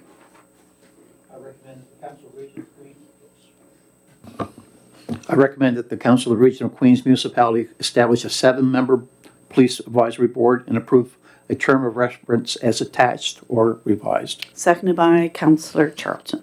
Any questions on that as it was decided at our, if not, okay. I'll call for the question on that. All those in favor? Carried. This one was a one for consideration, so before we, I guess we should have a show of hands. Who would be interested in sitting on this police advisory board? Deputy Mayor Fancy, Councillor Hawks, and I guess as mayor I would sit on that board. So that would give us 3. I see no other hands. For council members? Councillor Muse? Doesn't the 3 council members, aren't you automatically on any boards? As mayor, I'm an, whatever it's called, member, but I'm not a voting member.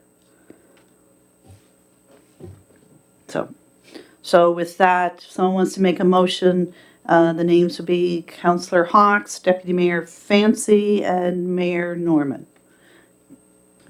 Councillor Charlton. I saw Councillor Brown had his hand up, and so I was wondering. Councillor Brown, were you interested in sitting on that?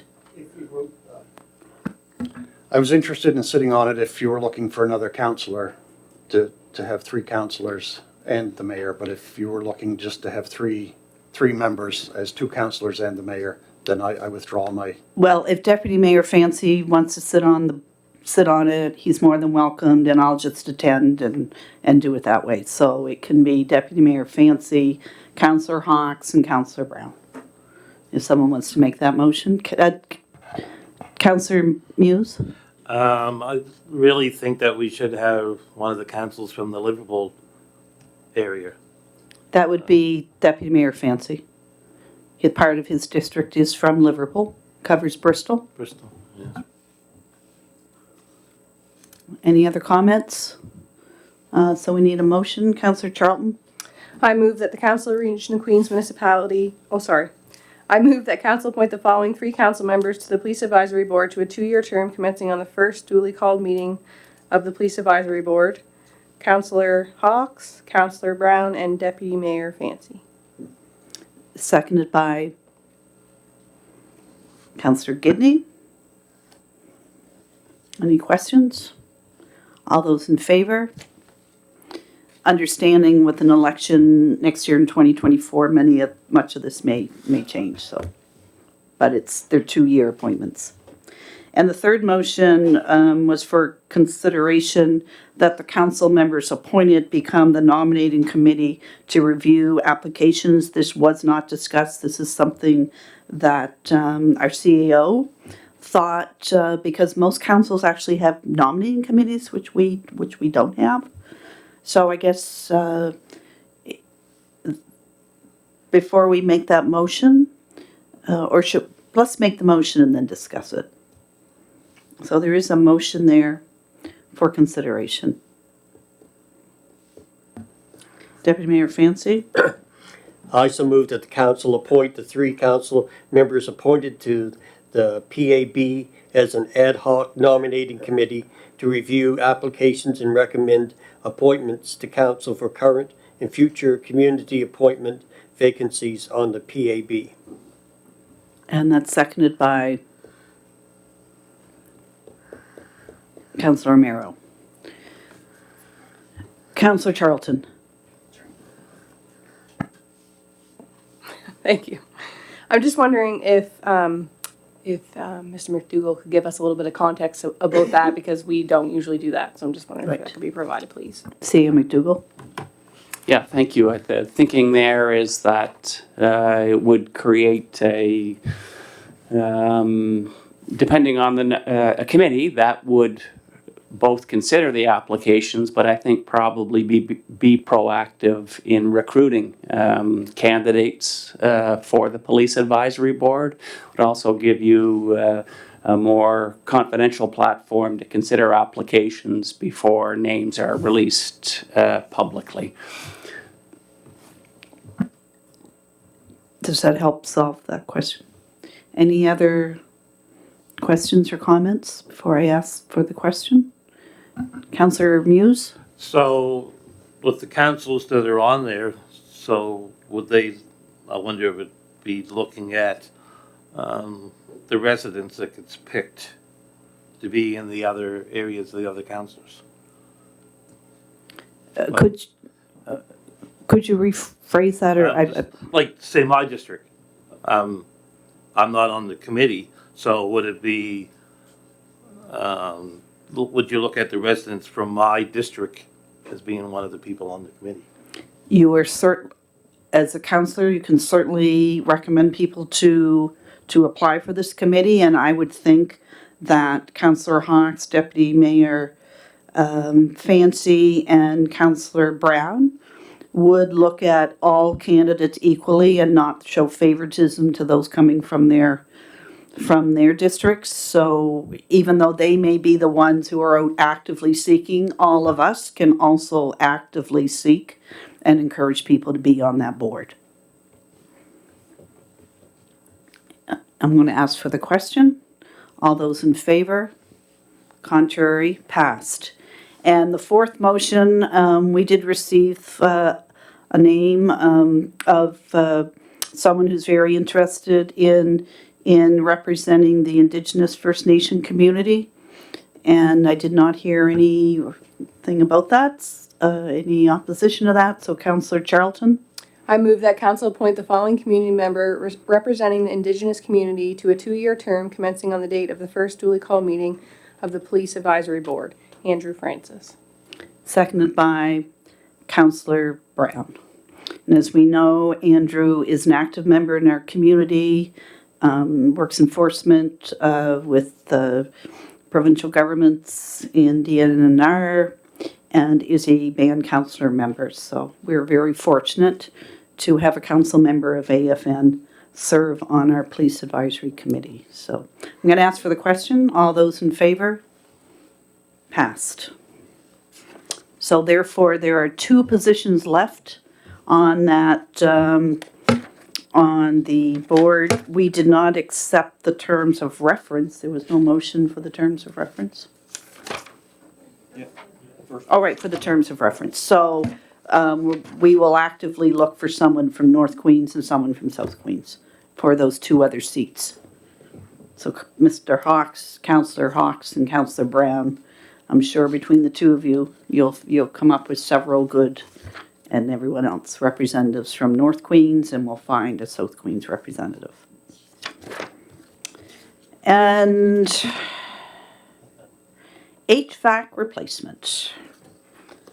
This was within our budget. We had great discussion over this for many meetings, and there is a recommendation within the package.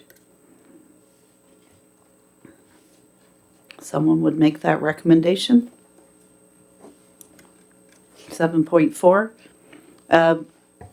Councillor Romero has her red light on. I move that the Council Region of Queens Municipality approves the purchase of a 2024 Butcher Freightliner V65T-M2-106. No, we're on the HVAC. Is that the right one? On the HVAC. You're purchasing a street sweeper. I'm ahead. You are ahead.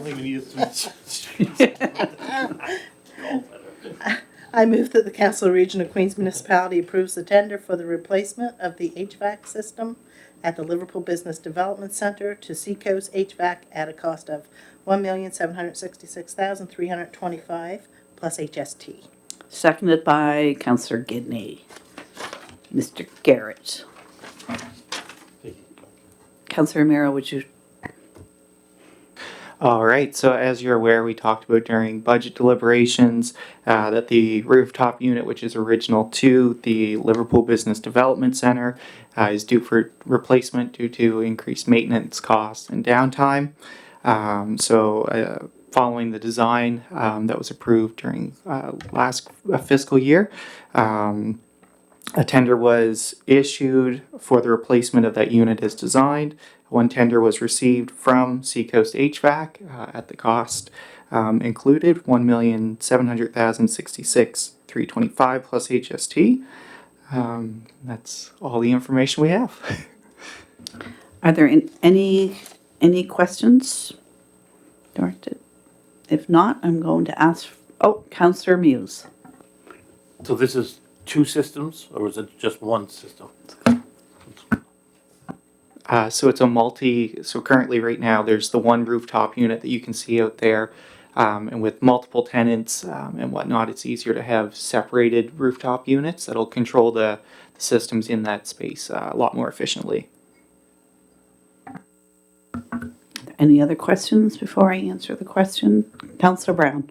So with the cost of HST and stuff, this is looking to probably come in a little bit over budget, considerably over budget. So I believe when it was budgeted for without HST. So A little better. Seeing no further questions, I'm going to ask for the question. All those in favor? Contrary? Passed.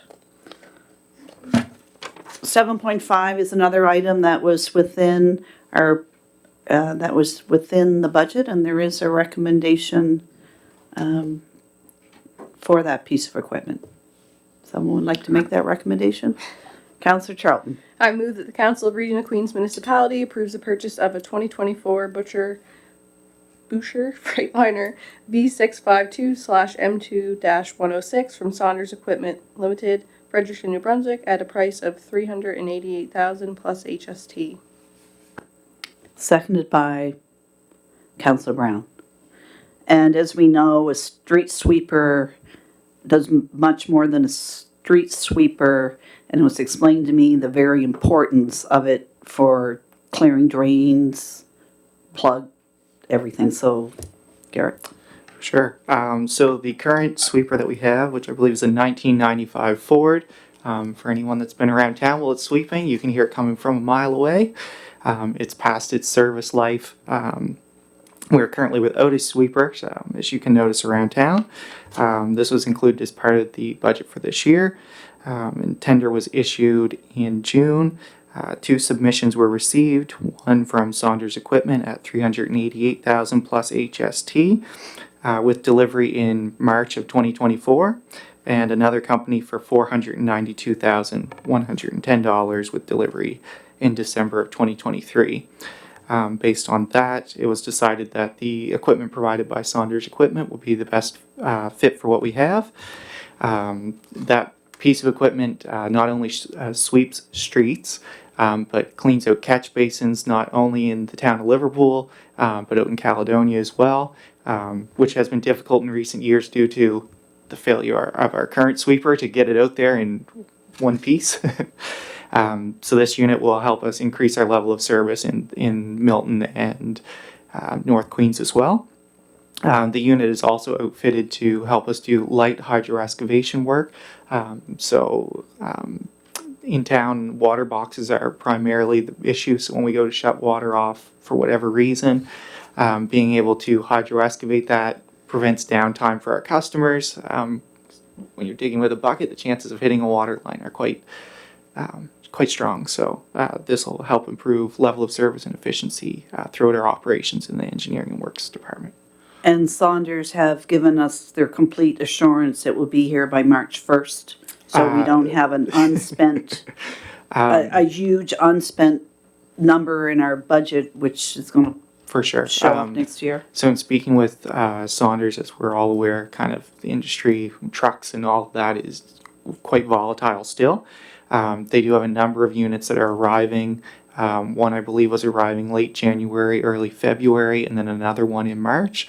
So if we approve this today, there's a good chance that it'll arrive by then. But fingers crossed it will. That'll put us right in line for the upcoming construction and street sweeping season. Right. Any questions or comments?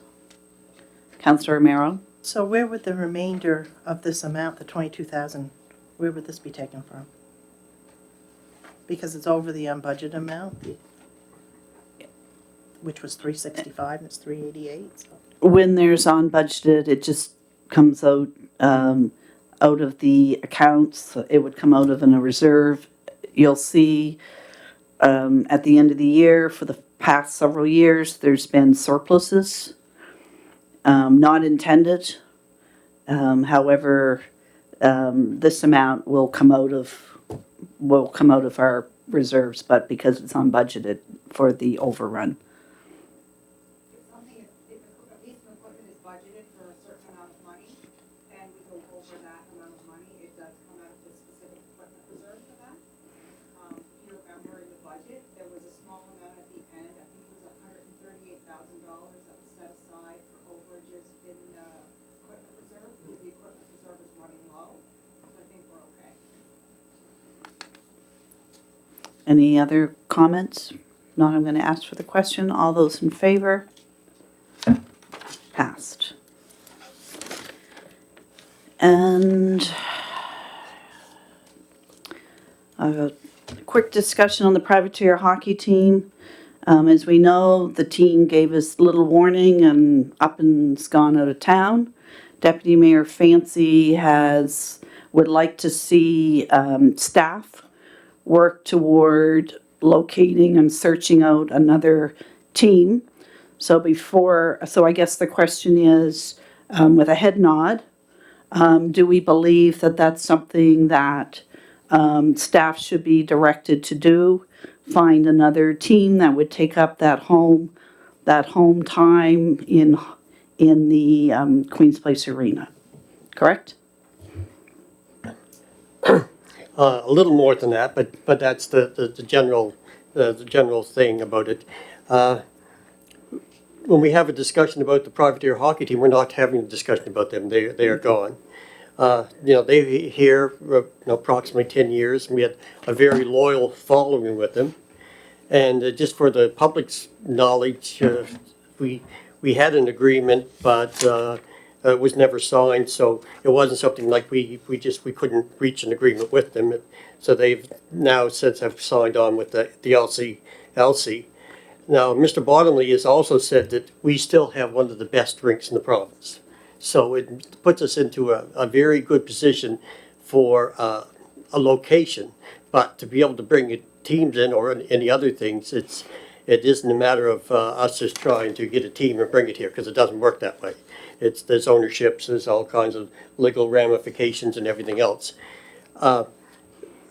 We staff need to know what we want, I guess, too. And this, what are we looking at? Are we looking at trying to bring in someone else to fill this void? I know our former CAO thought that if this team ever left, there would be no problem to get somebody back in. But I don't think it's going to be that simple or anything like that, because I think it's a long process. But if we don't, then what, I guess, do we want to even look at trying to even direct staff to do, to look at anyway? Do we look at, if that weren't to be, do we get to look at trying to get tournaments in here? Do we have, looking from last year, do we have an overrun of ice time being asked that never was used? Or are we going to have a void there with no place to be able to rent? It's going to be open on a Saturday night. Saturday night hockey or other things brought a spot where all ages came together, both kids, adults, and everything. They all looked forward to it, that Saturday night, Sunday afternoon, where they could all get together. We've lost quite a void into what we're going to do. Maybe they could even look back at years ago. We had used to bring music events into the rooms upstairs, and to be able to have them in on a Friday or Saturday night, bring in some local groups or ones from the valley and such as, to be able to give us something that we can have something we can go to on a Friday or Saturday night, other than having nothing there. Do we look at sea level hockey? Do we look at ladies hockey? Is there? I know that we had a C team back years ago, but we only have followings like 30 to 50 people compared to what 200 to 400 we'd have here with this. I believe we got to look at to say how much are we willing to lose to bring something here that brings everybody together on a Friday and Saturday night. And we have to look at as a council how we know that Queen's Place is not going to be a money-making proposition. But also, too, we need to let staff know what we're willing to do and what we're willing to look at as we go forward. I believe we're a growing community, and people are looking for a team or something to support. That's what the following was. People love to be able to follow a team or something. And I don't know if there's anything available, but I just know that if we're going to wait for somebody to come to us, it's not going to happen. We got to go out and try to find things if there's anything there to be found. So that's where I want to start the discussion with. Anyway, let everybody have a discussion about it. Councillor Charlton? Thank you. I think the rink has a lot of value. The community love to go out to those hockey games. I think if we as a council validate that importance in our community, that we then send that back to our staff and let them provide us with information on if it's possible to get a team here for this winter. I'm assuming it's not because of how the contracts and the processes go, but I think if we just validate the importance here, then we send it back to staff and we wait for that information to come back. I think that's the best thing moving forward. CAO McDougall, you can make a comment on that? No, it was placed on the agenda by the deputy mayor, and staff were keen to understand what the direction from council would be. So I think it would be in order, if there is support, to look for a hockey team of the caliber that would attract spectators, that we would come back with some thoughts and ideas at a future council meeting. Any disagreement with any of that, Councillor Gidney? Any disagreement? Support. Good. Any disagreement with having staff search out a hockey team that Queens County people would follow, or of whatever whatever caliber they can find, be it high-level minor hockey but they'll come back with a list. And Deputy Mayor Fancy also suggested if no hockey team to fill that, then perhaps look at other events that could go on in other locations in the facility. And though we've always heard it would be very easy to fill that because that is prime ice time, and there were many teams already in existence, especially the higher minor hockey, that certainly would take that time. So I think the concern is to fill it with something that that provides entertainment, hockey entertainment, be it male or female. So good discussion, Deputy Mayor Fancy, thank you. Town Bridge AT upgrades. I believe Director Grant was pretty close when he told us, do you really realize how much money it costs to do things? And it certainly does cost a considerable amount of money when we're looking at what are we going to do about the sidewalk and exterior. So do you want to just quickly highlight the four options, and we can have a discussion on moving ahead? For sure. So during the capital budget deliberations, Engineering and Public Works brought forward the rehabilitation of the existing sidewalks and railing on Town Bridge. And we're instructed by council to maintain and kind of make it a little better for the time being as we worked on other options to increase active transportation and wider pedestrian lanes in that area.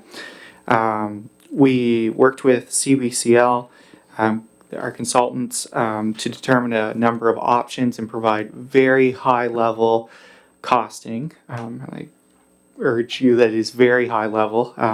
It's a very small paper exercise to go through this. It's not a detailed design.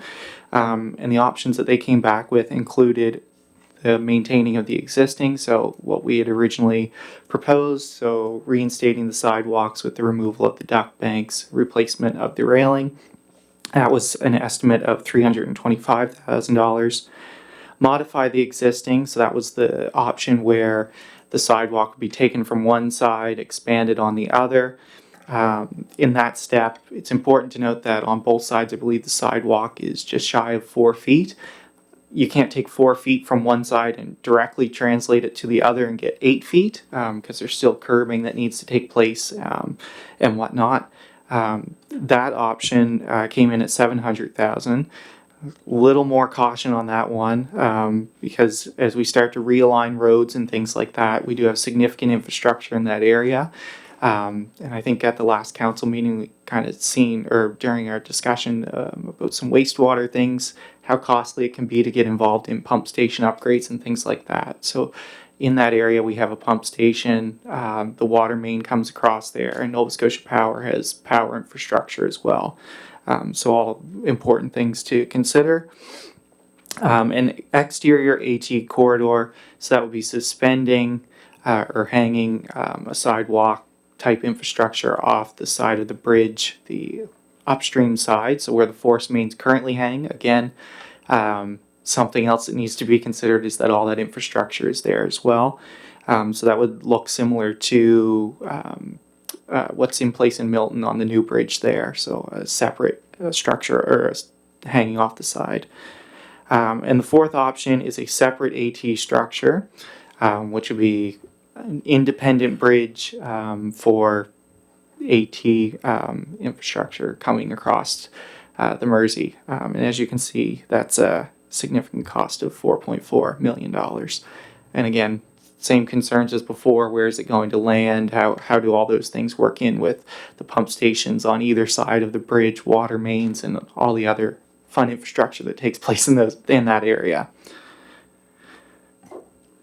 So that's where we land in the discussion. So what the staff had recommended was to maintain what's there and upgrade it. That comes in at $325,000.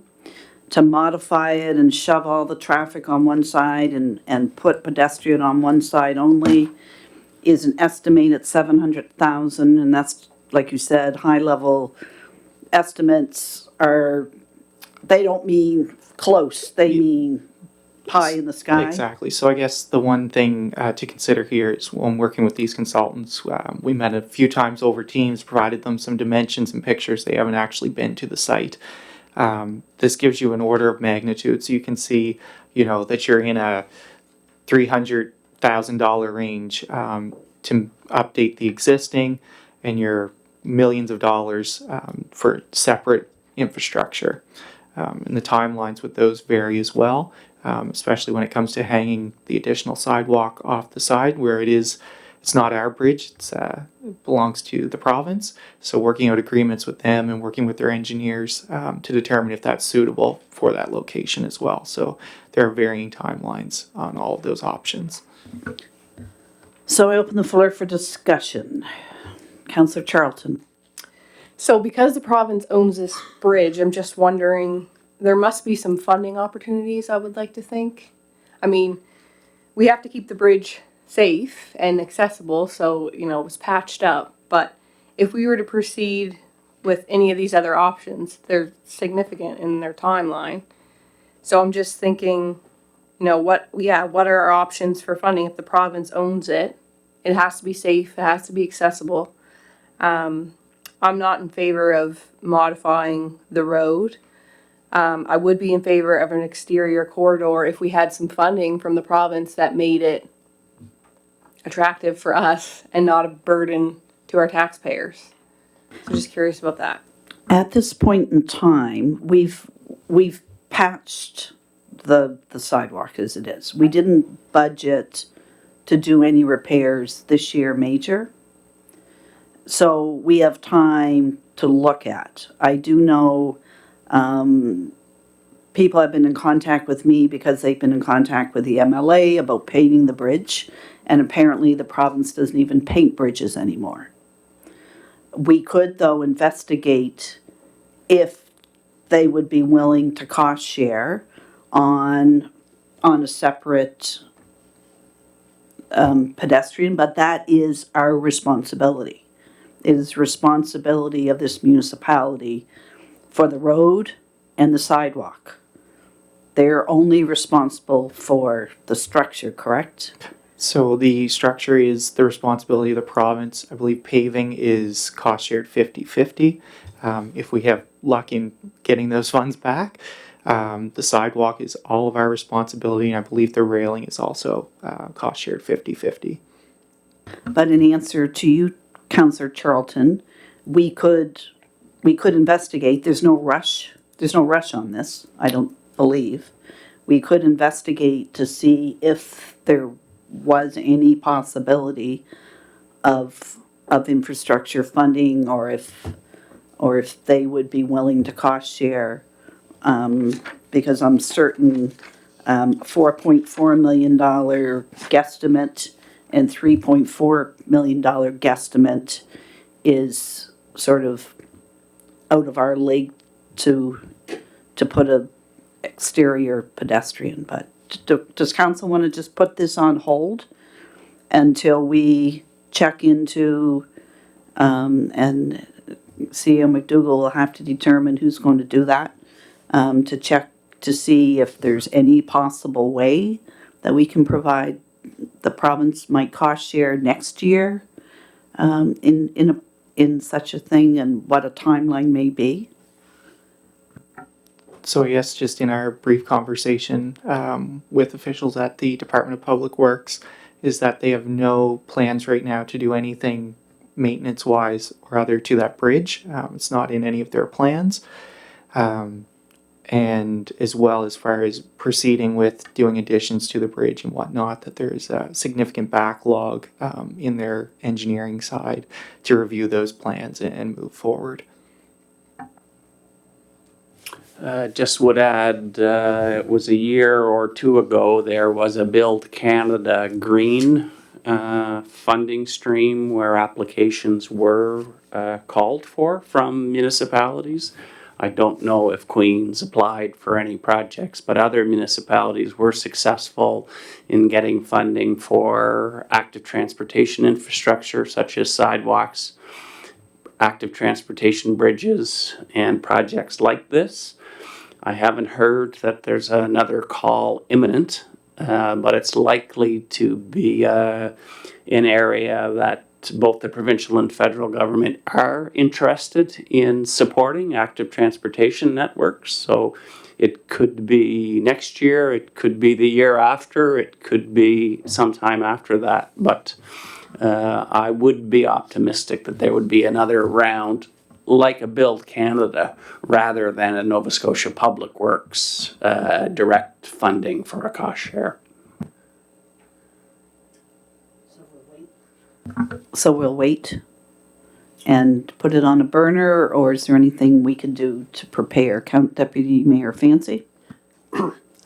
If we go forward and just look and find out what's there, and maybe look at maybe another round of grants might come up, is there something that we're still considering what we had discussed before about putting a handrail there to make it safe, at least for walking? Or is that off the books right now?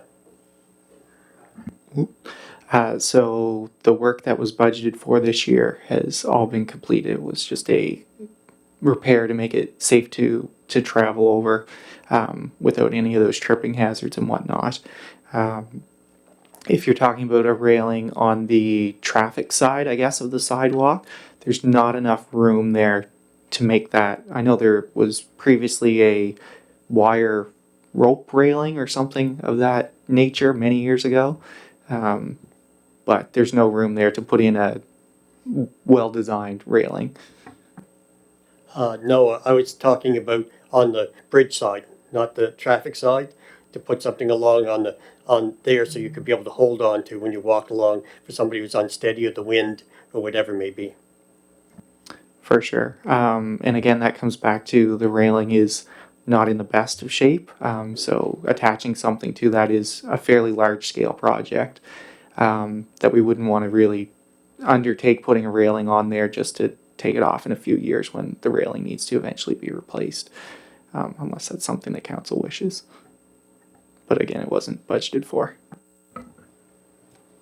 Councillor Brown? Yeah, I think we just had a presentation from the ATV Association that are looking to use that as part of their corridor. So I think, until we know what's going to happen with ATV traffic potentially across Bristol, we don't know what our flows are going to look like and how we can go ahead with this. I think we've got a lot of moving parts that at least one of them has to settle before we can start building around it. So I think the consensus is we'll just hang tight for now. Councillor Charlton? Also, if we could just keep this maybe on our staff's radar, that if that grant reopens again, that we could be prepared to apply for something like that. I would assume that would be next year sometime at the earliest. Yeah. So thank you, and we'll end on that note. 3-year cost share agreement for subdivision roads. So every 3 years, the province asks us to sign an agreement that for the next 3 years, we may or we may not wish to apply for 50-50 cost sharing on the J-class roads. This does not bind us to having to submit any roads. This just simply gives them the heads up that the next 3 years, we may or we may not apply for 50-50 cost sharing on the J-class roads. So, any difficulty with proceeding? Councillor? I think it's a very easy question. We're no commitments, sign it. Recommend that we should recommend it, and if we need it, it's there. Maybe.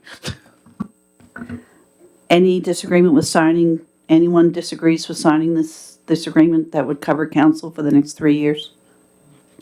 Councillor Brown? I just had a question whether we're using the same road list that existed before. I looked through it and I don't remember seeing a list of roads that they're going to include. So I'm just wondering if we're looking at the same grouping that we always had. I think they do reference subdivision roads as being the J-class roads, but this isn't our opportunity to apply. So we don't have a list. But I'm assuming it will be the J-class roads when the time comes. I was just gonna add, typically the call for nominated roads happens with a deadline around the end of October or the end of November. So you're likely to see that show up on a council agenda in September or October. At that time, you can consider what roads, you can determine what roads are eligible and consider which ones you may wish to put forward, if any. Yeah. Okay, so we'll sign the agreement. 8.4 wastewater extension request. We do have a Mayor, letter. Sorry. Yes? There was a recommendation under that discussion. Oh, right. Do you want me to Councillor move Charlton, that? you want to make that recommendation? I move that the Council of Region of Queens Municipality authorize entering into the 2024-2027 3-year cost share agreement for subdivision streets, agreement number 2023-017 with Nova Scotia Department of Public Works, and that the Mayor and Chief Administrative Officer be authorized to execute the agreement on Council's behalf. And then seconded by Councillor Brown. See, no further questions. All those in favor? Councillor Muse, you didn't vote for that? This is in the discussion, so I understand that every time it's in a discussion, it goes to the next meeting to be voted on. Am I wrong? We've never done this before, so I'm just really lost on what we're doing here. You are correct in that. The discussions usually get referenced to the next. Was there a specific time that was tight? I know one of these did. However, you're correct. Usually within the discussions, the recommendation, CEO McDougall is a little unaware of sometimes how things work in these things, but we have approved it, so it's been done. Perhaps when you identify things like that in your packet, when you received them last week, it's good to bring them to our attention so we can get them adjusted before we actually get here. Councillor Brown? Yeah, on the letter that's in here from the 3-year cost agreement, it says that they has to be returned all documents electronically on or before July 31st, 2023. So I think we had a tight time frame on this. And our next meeting was August. Yeah. But you're correct, Councillor Brown. Councillor Muse, we should have put this in as under recommendations. Councillor Charlton? I just wanted to note that I don't think this is, it's not out of order or anything like that. It's just the way that we have split up our agenda with recommendations and discussion, and I know Dan's not used to this, from the municipality of Chester, so maybe we need to look at what tweaks we can make that make it a little bit easier in these circumstances moving forward. But we are moving forward to 8.4, which is discussion regarding an extension to municipal services at 3622 Highway 3, Brooklyn. And basically, I respectfully request that you consider approving my home for an extension of municipal services. Please see attached photo of home and rough sketch. And there was an explanation. So perhaps an explanation of what's required to do what many civic people think is a very simple thing to do, run a sewer lateral across the street. But perhaps with the time constraints and you'll... For sure. An explanation. So the address in question is kind of as you go up the S turn in Brooklyn. There's a manhole just as you come across the brook there, and the services continue down Brooklyn Shore Road. They do not extend kind of up the S turn up the hill. The house is the yellow one right there on the corner, so it seems very close. Unfortunately, our system doesn't extend in that direction. So a lot of the similar things that we've been talking about with other system expansions is that working within the provincial right-of-way, which requires permitting and time to turn those things around. It also would require a permit from environment, to the best of our knowledge, since that system doesn't currently go up in that direction. while the property itself does come close to that manhole, the grading and stuff in that area doesn't allow for a direct connection to the manhole. So there are a few complications that come with that. Our sewer bylaw currently states, so when we received that request at Engineering and Public Works, we weren't able to provide a direct service. There's no service in front of that property. And as per the sewer bylaw, the next step is for them to reach out to their counselor and petition an extension on behalf of the resident. And that's what's happened, I guess, in this case.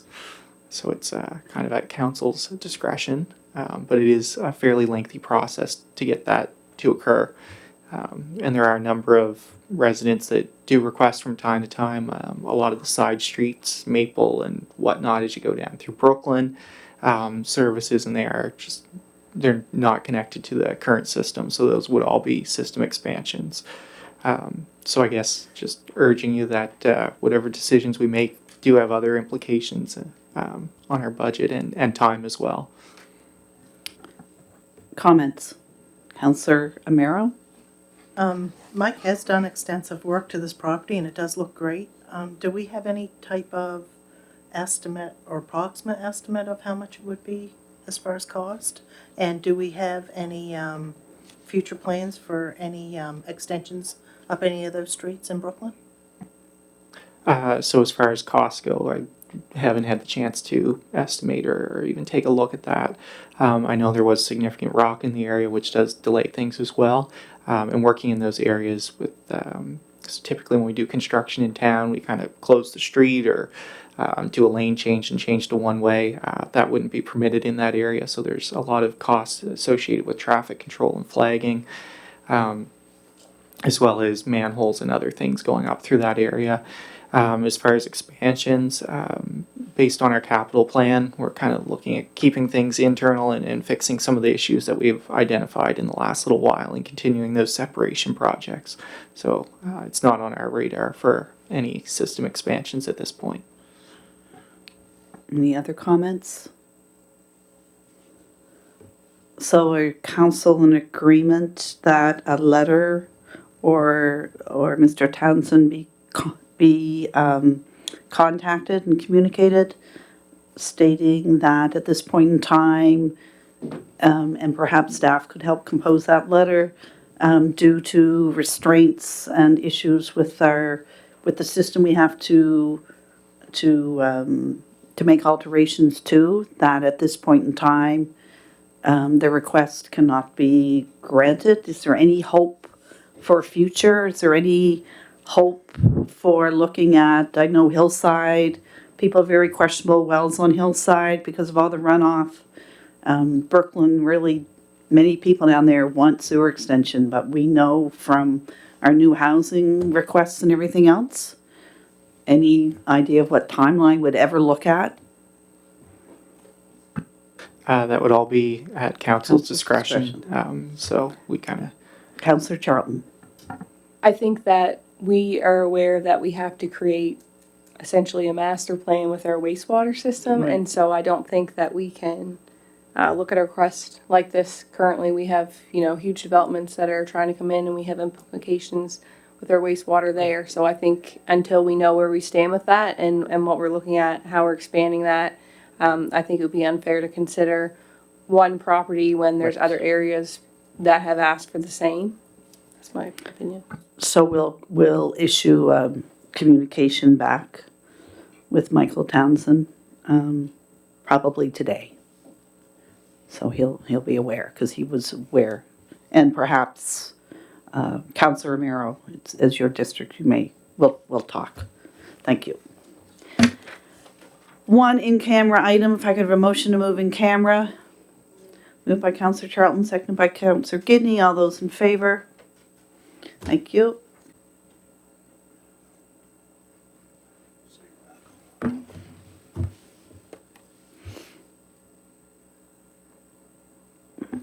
Let me go ahead. So the region of Queens has been invited to participate in the Nova Scotia Power Zero Emission Vehicle Infrastructure Programme, ZEVIP. there will, for the installation of fast charger sites for electric vehicles, there will be a zero cost for the installation and operation of the electric vehicle charging stations to the municipality, other than snow clearance and the cost of having at least one staff member attend training, which will be put on by Nova Scotia Power. The agreement can be withdrawn if funding is not finalised at 100%. And the charging station location will be somewhere in the downtown corridor. That's on correct. Municipal property. Yeah, and so we would be entering into a 10-year lease agreement, which would be renewable on 5-year periods thereafter, unless a 90 days written notice is given. So there is a motion, Councillor Amaro. I move the Council Region of Queens Municipality enter into a site host agreement with Nova Scotia Power for the location of an EV charging station on municipal property. And that's seconded by Councillor Gidney. Any further questions of Mr. Lane? Seeing none, I'm going to ask for the question. All those in favor? Opposed? Passed. And on that note, the meeting is adjourned.